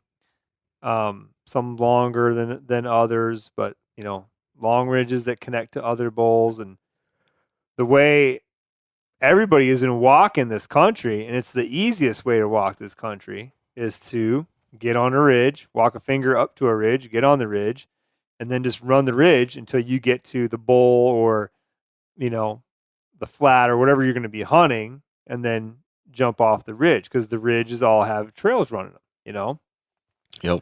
Well, that was a big eye opener for me today when you explained what you already explained earlier. Is like, dude, you're asking that buck a lot if you've been walking on that ridge for 10, 20 minutes more, and you think now buck's going to jump on that ridge behind you and end up coming towards you down that. He's just not. Yeah. I mean, at least 9 out of 10 times he's not. Yeah. You'll have there's always exceptions to the rule, but yeah, there's deer running the side hills of those ridges. There's deer running some of the tops at times, different times of the day. I mean, they're the easiest route for you and they're the easiest route for those critters. So my idea was, let's look at different ways you can do an end around those and pop up the drainage. So find a spot where these deer aren't as likely to be congregating and traveling. And then, it's just like, back home by me, an idea that I like to use is walk a creek and then have a tree stand right in the edge of the creek. So you don't need to walk across anything the deer is going to travel on. You walk the creek and then you just pop up the bank up into a tree. It's the same kind of thing here where you're at the bottom of a drainage. You don't think that buck's going to do that, take that same path? I know they take it because the buck that I almost got shot on would took that path to get to me. A creek? No, not the creek, but how you're telling me to get into this spot that we looked at today. Certainly could happen. But I'm just saying that if I'm playing the game of averages, right, and I'm trying to say like how often are these bucks going to cruise or travel through here, I think it's more likely that deer will be cruising up and down those long ridges on the side hill either way, and does probably sometimes on the tops. Like that's a major line of movement that I think is going to be relatively consistent. While random ups and downs and random places in the drainage, I think that's more random. And so I would rather bet on an act of randomness versus the high probability odds that they're going to take the typical upper third ridge somewhere along their ridge top and be somewhere along there. So why not just pop up this little drainage and then just have to walk 30 yards across the high travel profile versus 500 yards along that stretch. Yeah. Well, and it's going to be interesting because I'm going to have to try to like introduce that idea for travel in this country to basically everybody that's been hunting here for the last 40 or 50 years. Mm-hmm. Because like I said, man, that is just how everybody gets to their stand. Yeah. But yeah, another cool thing about, the way to introduce where we were today and check out was that it's a spot that I wanted to hunt. I really actually wanted to hunt it ever since I was like a kid because we call it the Oak Flat. And to me, the Oak Flat, just for whatever reason, it just has like there's just some like twinkly little stars around Oak Flat, and it's just like seems like a place where like, it's one of the first things you learn about deer in the woods is that they eat acorns that fall out of oaks and that they would come up out of a bowl and feed up on this flat. Mm-hmm. So there's other spots around here that have names like the First Valley, the Second Ridge, the old foundation, because it was like an old foundation from like a homesteader up one of the valleys, right? None of those spots are like, kill a big buck here. But when someone's like, oh, the Oak Flat, you're like, oh, I'd like to go see the Oak Flat. So last year I was like, for straight up nostalgic reasons, because I've been thinking about it for 30 years, I wanted to hunt there. But then looking at it on the map, I was like, man, 3 ridges come together. There's like, I don't know, depending on how you want to break it up, 3 or more bowls that kind of dropping off on all sides. One of our neighbors is close by there. And he, 3 years ago, did a cut. I'd almost call it a clear cut. I mean, there's parts of it that are wide open and a lot of leftover stuff, a lot of, thick bedding cover now coming in. And it just seemed like a good spot. So I hunted it last year, had some good encounters. You were, as one of the spots that you want to check out, you showed me on Onyx. So you're like, we should go there. I'm like, oh, that's the Oak Flat. Yeah. I have a long history with it. Yep. And tell me why you liked it so much. Well, what I try to do in a situation like this is try to simplify the game a little bit, because when you're looking at the amount of space we had here, like you said, there's a lot to work with. There's a lot to overanalyze if you tried to. And so I wanted to look at the big picture and see, okay, how do I expect deer to travel across this big terrain? Like, what are the major features? And then what do I know about how deer generally travel? And can I find a couple focal points? Is there anything that's going to really move deer in a predictable way more than anything else? And so I'm looking, and as you have talked about, these big ridge systems. And this particular ridge system has like a main river. And then if you envision this being like a river, is the way I was kind of looking at it. It's like a big river, like the Colorado River. And then there's several big tributary rivers, like how the Green River comes into the Colorado River, something like that. And then there's all these little creeks that come off of it, little knobs and points and things like that. And so I started looking, and if you take a passing glance at the map, it just seems kind of hodgepodge, all sorts of points and ridges and all this kind of stuff. But if you focus, you'll start to see actually there's 2 points in the property you can hunt where major rivers converge, where there's 2 points where 3 major ridges all hub up. And so you're pulling in from 3 different river systems almost. And the Oak Flat was the best one of those, where 3 different big ridge point systems that also had their own tributaries and different things coming into them all came together. This is the only place that had that as prominently. So right away I'm thinking, okay, during the rut, I know there will be bucks cruising these, and this pulls in the most water from tributaries to creeks all into one place. And oh, by the way, you have this hub of movement that also is up high, where you can have essentially bulletproof wind by hunting an edge of that and blowing your wind over one of these big bowls. So there's 2 great things going for you. You've got the wind thing figured out. You've got a concentration of buck movement during the rut that's more predictable than almost anything else. And so right there, that gave me like, oh, I need to check this out. And then when we got there, I found out what you just said, which is that your neighbor cut his north ridge. So one of these spokes of the wheel has got this mega cut, and now it's just brushy, nasty. I mean, there's got to be does bedding in there. So now I know not only is this a hub, a funnel of sorts. Not only do I have a great wind situation going for me, but it's also adjacent to what's got to be a really good doe bedding area. And we didn't even mention the fact, and you alluded to it, but there's a bunch of oaks on here. So, and there's food. Mm-hmm. You can't write up anything better for a October 31st to November 20th hunt. And so that was the kind of spot when we got there and I saw it, and I saw that everything kind of matched up the way I was hoping it would, plus a little bonus. That's the kind of place that you could hunt day after day and just wait it out. Explain this to me, because I feel like the one thing that doesn't just sort of like fall perfectly into a slot with like what we've been talking about is that the bucks want to be running that third of the way down, right? Often. Off the ridge top. Often.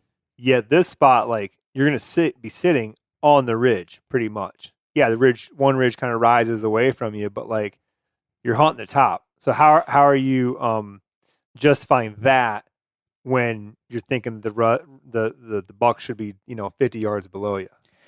I don't think in this case they will be 50 yards below you. Two reasons. It's tight enough that even on your, I'm trying to think of how to describe this verbally without it not making sense to people without seeing it. Right next to you, it's super steep. Mm-hmm. I don't think they're traveling super down low because of how steep it is. Is that true overall? Like if you're in one of these bowls and you just see just like something that you're like, wow, that would be like a good ski run, or it's almost like it could have a cliff or something down there a little ways. You can kind of X that off as a travel route and think that deer are going to go around that. You could, like, all these things should be like starting points, like an assumption. I would make that assumption to start. I'd want to verify it. I'd sit and watch and see, like, sometimes these deer can be like mountain goats and surprise you, but more often than not, they'll take a easier path. Mm-hmm. So yeah, that's going to act as like a pinch and push them farther up into the slightly easier stuff. So I think that if any buck comes around that corner where we decide to set your stand, they'll come through in range of you there. I think that if any buck comes down from the ridge on the straight across from you, you're probably going to see him cruising up and around there. You also have, you have the oaks, you have that bedding, so they'll be cruising on the downwinds, on the thirds, but they'll be crisscrossing. There'll be bucks that want to get from one side to the other. So there's going to be cross the top movement on this hub, I think. So if you imagine, like, if someone's thinking of this at home, what's a good way to describe this? I don't know, like your palm of your hand is this hub, and then you've got like one of these ridges is your arm, and then one of these ridges is your thumb, and one of these ridges is all the rest of your fingers if they were squeezed together. And there'll be some bucks that will side hill any one of those features, but then there will also be bucks that want to get across to the other bedding, to the other stuff. So you're going to have crisscross, you're going to have side, and you're not going to be able to cover all of it. Yeah. But you're going to cover a whole lot more than you would anywhere else. You'll be in the game on a whole lot more. And so that's why I would play it this way to start. Maybe you're going to hunt it and you're going to see everything crossed, and then they dropped right down the hill and I never saw them. I saw them for 2 seconds and they crossed, and then they were downhill. So they're side hilling more. Maybe you're going to hunt, that south tree that we talked about. So if you had a northerly wind, you would hunt down there and you can see down that hill a little bit more. Maybe you'll hunt that and see that, yeah, they really do hug farther down there. And I might be wrong, but I would like to start on closer to that hub and observe and see what happens. That'd be the starting point, at least. Well, and again, I have some personal experience. I set it for, 4 or 5 sits last year.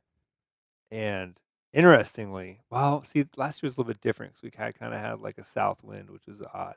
But all the deer that I saw up there came from kind of the north and then onto the flat, and then kind of hooked and got, started working across or up the wind again. And that's the nice thing about hunting mobile like we do, is that you can adjust. Right. See, like I always go into this with like a thought through assumption, but then I always have to confirm that assumption with a sighting, with observations or sign on the ground that tells you something different. And then you got to be able to jump on that once you see that you were wrong and tweak it 50 yards or 100 yards or 10 yards, whatever it is. But it's a really, really good zone. And the spot that we picked, I thought with a prevailing wind, north, in that case, it'd be more of like a westerly wind. And then the other tree we picked would be like for norths or northwests. you're going to be scot-free with a wind on almost any wind like that. You're really going to have a hard time getting winded out there, and you can sit this a couple days in a row, and assuming all other things go okay, it's the kind of spot that if you put in the time, I would just be shocked if you don't have bucks cruising through there. I would almost be willing to put. I'm a high roller. I'll put $10 on the table and say that if you sat that for 3 days in some point in the first 10 days of November, if you sat that all day for 3 days and you accessed it right and you hunted the wind right, I would bet you 10 whole American dollars that there's no way you would not see a mature buck come through there. I'll do it. All right, and I'll pay up $10. 3 whole days though. Yeah, 3 whole days. I'm gonna have to fight my FOMO bad, man. I realized that from last fall, man. Like it's especially when there's you're looking at an acre or two. Mm-hmm. There's 390 some other odd acres. Yeah. Gosh, it just gets in your head to be like, down the ridge has got to be better. Up the ridge, I should go check it out. See if there's more scrapes or more buck rubs down there. I really believe in it. It's gonna suck in. It's just, I don't know what the right analogy is, but that sucks in a lot of, it's like all the rivers right now in certain places are blown out because they're sucking in muddy water from all over the place. All the muddy water is going to get sucked into that hub. It's a place to be. I like it. I'm going to hunt it. I like it. I like it too. What else? Now I know how to get in there. Yeah. What else did you have questions about? Or we walked some other places. Like, what is there anything else I didn't answer, or we didn't get to explore yet, or I don't know. Well, there's two questions. Let's cover this one first. I've got cameras on pretty much the major saddles of this property now. Part of that has to do with that we have other cameras too, just traditional trail cameras, but I have my cell camera set up on the ridges in saddles because that's where they get reception and I can reliably get the pictures. Yep. And, last year we kind of were like, we'll put one here because it's like a known travel corridor. And we'll put one here because there's a, scrape that's been here for 20 years. And, they kind of produced off and on. And like, obviously once the deer heart started hitting scrapes, all the ones that were pointed at scrapes were getting bucks. But now we just kind of transitioned them all to saddles. And it's just like, it's nearly constant. Maybe not every saddle has a deer come through every day, but darn close, right? So my question is like, okay, they're using it, great, but what other ways are there to what other data can I extrapolate from what I'm seeing there in the pictures? Like, do I need to be counting how many deer pass through a saddle? At what time, what direction they're most commonly going? Because to me, it seems like impossible that you would keep thousands of pictures and then scroll through one camera and be like, oh yeah, most of them are going left to right, which means east to west or vice versa. Is it worthwhile to take the time every couple days to be like, okay, the spot we call the jungle has, in the last week, 15 does went left, 5 does went right. Yeah. So the first thing I would say is that you don't need to pay attention to anything like that's happening from now until September. Mm-hmm. After the first week of September, a lot changes, especially with bucks. Velvet peels, bucks shift home ranges. Maybe 5 out of 10 bucks are going to live somewhere different in the fall than we're during the summer. There's a whole lot more competition between bucks, so they have to disperse. And then also around the same time, once you get in September, October, food sources change, cover changes as leaves fall down, all that kind of stuff. So there's this huge shift in behavior as you go from November 7th to October 1st. So I wouldn't worry yourself one bit about any details of what they're doing right now. I think it's nice confirmation to see a lot of deer hump over these saddles right now. Mm-hmm. That would tell me, okay, that's something to pay attention to come October. But I'm not going to give one rip of more of my time to it until then. What would be interesting is once you get into that time period and you start seeing bucks use them, then that's when I might look at, okay, which direction are these bucks coming from in the morning? How are they? Because basically what you want to figure out is where are they bedding and feeding? What's their up and down movement or whatever. And you might start to see that when you're looking at times of day these bucks are moving. Or you're going to see like, oh, this buck comes through here more often than any other. And he always comes from the right. So that tells me, well, and that's happening, in the evenings. So it looks like he's probably heading down to the food to the south.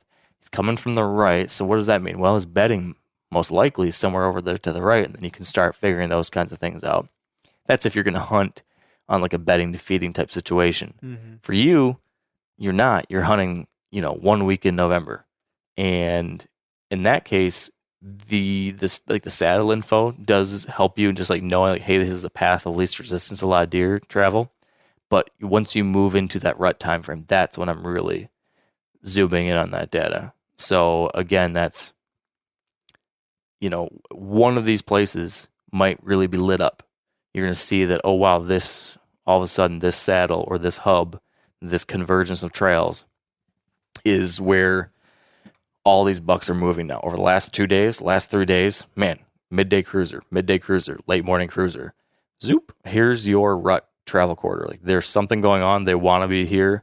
They're passing back and forth to check a doe bedding area. All of a sudden, you're going to understand like, what are these rut funnels, pinch points, saddles. So you saying that makes me think that my saddle picks, or the fact that I've picked to set up in saddles with my trail cams, is a good thing. Yeah, I'm definitely not saying it's not a good thing. Is there from what you've seen just walking around the last day, are there other places where you're like, man, like you're going to gain some good information if you put a camera here? Like what else can I be looking for in this hill country for like where to place a camera other than known? Because again, there's trails, but there's kind of trails everywhere. Yep. And there's ridgetop trails, but the saddles seem to be like everybody likes to hit the saddle. Yeah.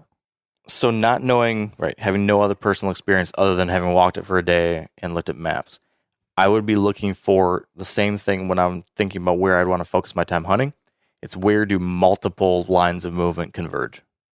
So it'd be like the hub we just described, that whole thing. Like that'd be, I want to have some cameras in that zone because I know this is a place that's sucking in a lot of movement, crisscrossing all over the place. Yeah. I want something there. I want another thing, like for example, in the amphitheater, which we haven't talked about yet, but that's an area where like 5 different points all drop down from different ridges and they all converge in one zone. Now it's a kind of a bigger zone, but it's like the reverse turkey foot. If you took like a turkey foot, or in this case, it's more than a turkey foot. It's like a bear paw, or I don't know, take your fingers and flip them upside down, and then they all curl in and drop into the same little bottom. You've got all these points.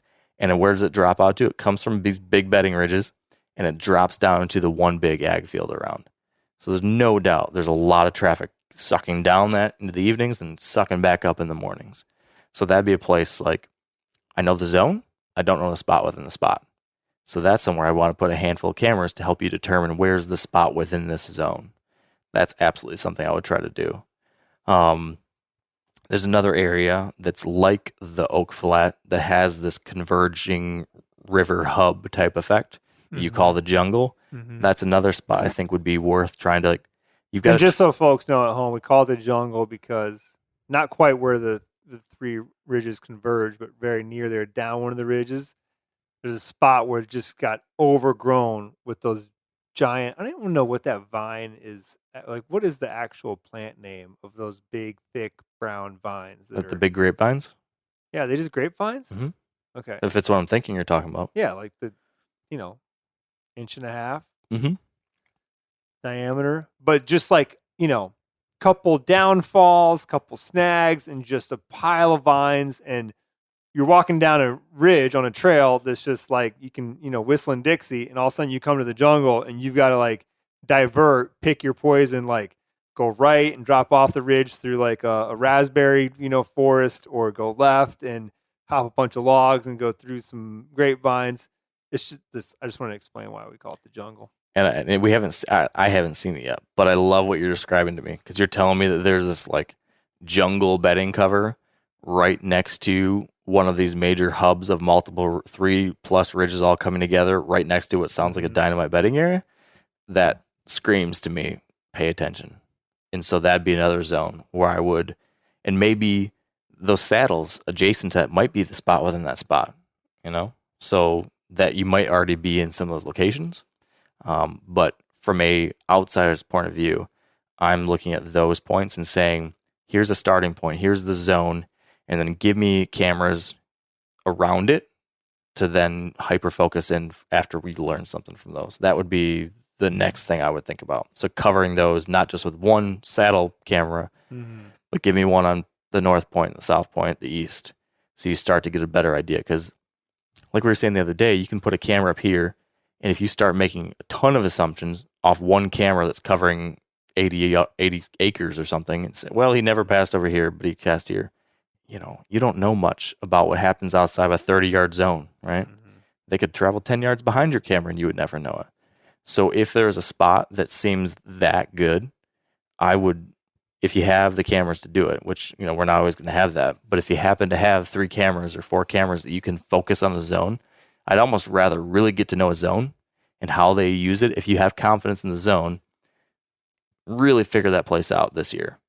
And then maybe next year, then you really figure out how to use the next piece. That's one way to approach a camera strategy that I think has long-term value if it's a spot you're going to keep hunting. Any other things? I mean, we talked about my horrible flight. We talked about some of the scouting takeaways we've had. We talked about, fine-tuning one little hidey hole. Yeah. Habitat improvement for your dad. I think that the a good way to close her out is to talk about the long term projection and habitat goals. Yeah. Improvement goals. Goals or ideas? I want to get both. I want to get Aldo Leopold on this joint, on the 40 that at least, I'm kin to. Yeah. So what are you asking? Like what I would want to do? Well, I know that they're in I think it's called the Wisconsin, the managed forest program or something. Law. Yeah. Which is basically you enter into it and the state basically helps you manage the forest and you get a tax break for it. Right. I know that in the next 5 years, there's some certain amount of wood that has to be cut out of there. So, would you have ideas of where, that cutting could happen? How would you cut it? Are there places that you'd never cut? And just, I don't know, when I'm up here for my, is there a project that I can start on, next spring? Or if I make it back this summer, I've got a couple days. What's a project that might take 5 years, but they can make a big difference? So I think there's a few things. The first things that came to mind to me would be better defining the best bedding and the best little transition food. Mm-hmm. So it would be making Taj Mahals on those points. So hinge cutting and adding the cover on those knobs and points where they want to bed if there's some cover. And so that's an easy thing that is going to just make this a better hangout for bucks and does all year. And that's going to help you in ways during the rut too. So that first point we talked about, absolutely should have some cutting on it, thicken that up. You could even make the other big one better too in certain places too. Mm-hmm. Thicken that up. You're going to add some doe bedding farther up the knobs, up the ridge. So that would be one thing I would do. And then I do think more of what we started today. Make another one of those. Maybe make a third one of those. The little food plots, a little hidey hole food plot. Because then all of a sudden, instead of having one, you could also create a line of them. And so you're creating lines of movement. This is a concept that my friend Jeff Sturgis is always talking about, trying to define in some kind of way. It's always unpredictable, but you can encourage a slightly more predictable line of movement. And sometimes you can create crisscrosses of defined movement. It's replicating what we already have up on those ridges, right? There's a certain sense of a defined movement. We know they're going to go a little bit like this, a little bit like this, a little bit like this. We found a place like that. Down on the 40 that doesn't have that. So let's do something to create some of those. So we can create that with a line of these plots that we know bucks will then want to check this one to this one to this one and then hit the big fields. Or let's define where the best bedding is. So we know they're probably bedding all over these ridges or knobs. Let's go ahead and put 2 Taj Mahals that all of a sudden we know by far, those are the two best now. If there's a big buck out here, he's going to claim that most likely. Not every night, not every single day, but you all of a sudden have a 15% better chance he's going to be there than you did historically. And that can make a big difference on future hunts. So those would be two things that it would be relatively easy to do. And that I think would make noticeable hunting impact. You know, the bigger stuff, like where should you do substantial cutting? I'd have to think about that a little bit more, because that's something that I think you want to be really strategic about. Because I mean, what I see from what we've seen historically is like those cuts immediately turn into doe bedding. It could be awesome. And there's probably lots of feed in there too, right? I mean, the browse has got to be great. So clear cuts are probably the best stuff you've got in a lot of ways in this big timber country, for sure, for food and bedding. What you want to make sure you do when you do anything, whether it's a plot or a bedding improvement, or in this case, like a big cut, is just think about how that impacts, like what's the trickle-down effect?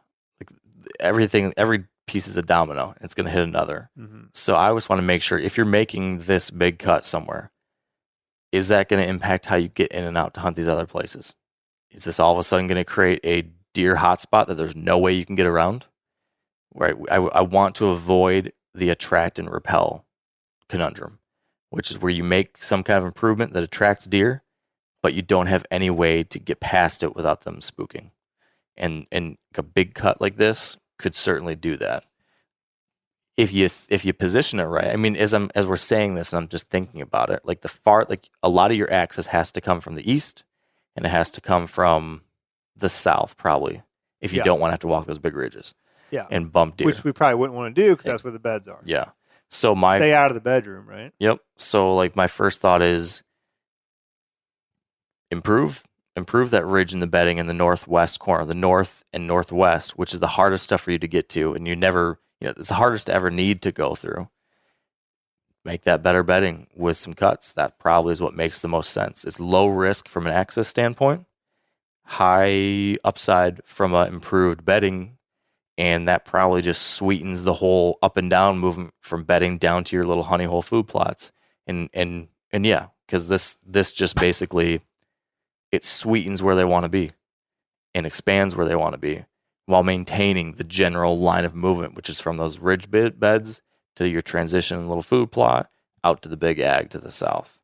I think that's how I'd approach it. And I know you hate that there's those white pines that are kind of a dead zone that comprise the bottom third of the farm almost, but they give you a nice little buffer of free wind space. Like deer do travel through them, but they don't congregate there. They don't hang out there for a long period of time. Mm-hmm. It's a lot lower risk than if that was bedding.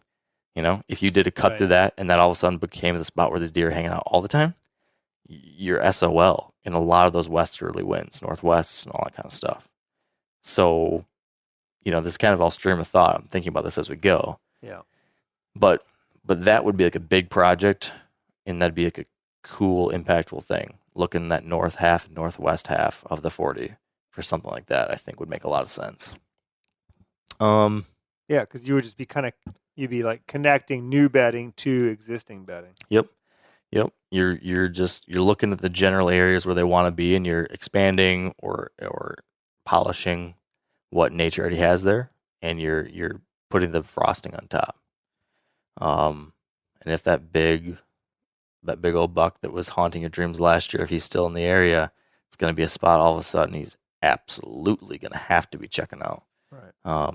Take these places from being, maybe I'll swing by and grab a Starbucks coffee to all of a sudden, oh my God, it's the best coffee in New York City. I have to go there. Mm-hmm. That kind of thing. And that's kind of what you try to do when you're trying to manage and fix up and improve a small property. It's anytime you can do something like that. You can't change the world. You don't have 5,000 acres or 1,500 acres like some people do that manage, properties and deer. But if you can make these little sweet spots really sweet, you can have a disproportionate impact. And then just don't overpressure it. If you keep them feeling safe and you give them these incentives to spend a little more time there or to go out of their way to add that to their route, you can really do more with a small place than people realize. That's my take. I like it, man. I like that you're feeling optimistic about and I'm not saying ours. It's my dad's. Yeah. And his buddy's new 40, but you've got, I mean, lots of potential. Obviously, there's good deer here. There are deer here. I think with a little TLC, with a little of like adjusting some ways that we do things, make some tweaks, put the frosting here. There's no reason why you shouldn't have some great hunting here. So Sweet. I'm excited to see it. I'm just really excited to see how things pan out this fall. You gonna send me updates the first day, second day, third day, fourth day, sixth day, seventh day, every day, please? I will for sure, because I'll be hunting up top on the Oak Flat where I'll have service, which is a real pro and con. That's true. It's nice to check the weather, and it's nice to send Mark a text, but boy, you can spend too much time looking at the phone and not hunting. But even though I've yet to roost a turkey in the evening on this trip, and I've been after it for 7 or 8 days here, it's getting to be that time. I think. Yeah, we better do it. We have a couple hours left to try to kill one more gobbler this the spring of 2021. Shall we get after it? Do you get the turkey blues at all when the turkey season ends? I don't think I'm into it as much as you are. I don't. I really enjoy it, but it's not something I get the turkey blues about. I'm right into whitetails. Right. Once like the beans and corn start popping up, I get which we've seen. Yeah. And when I saw that, I was like, ooh. That's when I get the real like whitetail heebie-jeebies, or maybe not heebie-jeebies, but something gets pumping. And yeah, it was funny how that happened when you showed up here. Like I was kind of like thinking, like I was hunting turkeys, but I was kind of thinking of like the work we were gonna do when you got here. But I wasn't really like in the zone or like getting excited about it. But then as soon as like, what were we doing? When I looked back at you, and I was like, man, that's all it takes is to walk through the woods. Oh, we were going to look at the buck beds. We were going to go look at those points. Yeah. And all of a sudden, we just like switched into whitetail mode, and it was just like I was on a different trip. I was like, yeah, you know what? If we hear a gobble, we'll just let it go and get back to him later. Like we're starting to already tune in for this November. You know, it's gonna be here before we know it. Oh man, especially these days. Holy mackerel! I'll tell you what. The one thing I just really badly want is I want to lose that $10 bill. So win that $10. Oh, buddy. And then we can wrap this thing up with a nice bow on November 7th or whatever day it ends up being. All right? Yeah, I know. I just have to pick a date range. It's coming. Mm-hmm. Hey, while I got you. Yeah. Is there anything the folks listening need to know about what Yanni the Latvian Eagle's got coming out these days? Oh, yeah. When's this going to air? In like a week or two. Oh, perfect. Well, if it's rough, so that'll roughly be like first week of June, I'm guessing. Yeah, it's either last week in May or first week in June. There still should be some yet to roll out Meat Eater hunts episodes. The last one's going to be my dad and I hunting here last year. It's perfect. Perfect. If you listen to this whole thing, you have to actually go see the thing in person with the video. You'll hear some of the things again that I talked about in the last couple hours, but you'll also learn some new stuff about my my history here and meet some of the guys that got me into hunting and taught me, you know, stuff about hunting in my early days. It's a cool episode. I think you'll dig it. And then there's going to be like a Montana pronghorn episode. There's a Montana elk episode. And then the ones that have already aired, which you can go and check out right now if you haven't yet. But there's a great Colorado archery elk hunt with Jason Phelps. And I guess I won't ruin it in case you just like, again, we're living under a rock and you haven't gone to go see it. Go check it out. There's some good calling action. You can watch Jason just like work his magic, which, like, let me tell you, it is there. Like, I consider myself a decent caller. I can get it done, and I'm confident in it. But he has like the next level confidence where he's almost like he can tell you, he's like, Mark, I'm going to do this now, and the bull is going to do this. And you're like, really? And he does it, and then the bull does it. You're like, oh, that's cool to see. He's done it a lot more than I have, right? So yeah, that's great. You can always that's on the Meat Eater YouTube channel. Obviously, tune into the Meat Eater podcast with Steve and Ranella. I try to make it to as many of those as I can. And then you can always follow along on my Instagram handle, which is Janis_Putelis. And nothing too exciting there. Just Johnny's general life. Your dog. Which is a lot of hunting, a lot of fishing, my dog, some cooking. What my kids are up to a little bit. So yeah, that about wraps it up. That wraps it up. It's good stuff, and thank you for welcoming me to this special place. Like it's really, it's really cool to get to be a part of that and to see it and experience it, and I know that's no small thing. So thank you. Yeah, well, I believe that my dad said as he was leaving today that maybe we'll do a hunt together sometime, Mark. He did say that. He might have been thinking like Alaskan caribou, and you were like, well, this will work too. I know a good whitetail place about 70 yards from here. Yeah, that would be a cool thing someday too. All right, and that's it for us today. Appreciate you tuning in. Thanks for being a part of this community and listening to this story. And until next time, stay wired to hunt. I'm sure a lot of you guys remember the old ceremonial hunting tradition of eating the heart out of the first animal you kill. Meat from those organs are among the most nutrient-rich foods on the planet. You can get those same benefits your ancestors craved via convenient daily capsules from Heart and Soil. Find out more at heartandsoil.co. And remember, use code MeatEater for 10% off your purchase.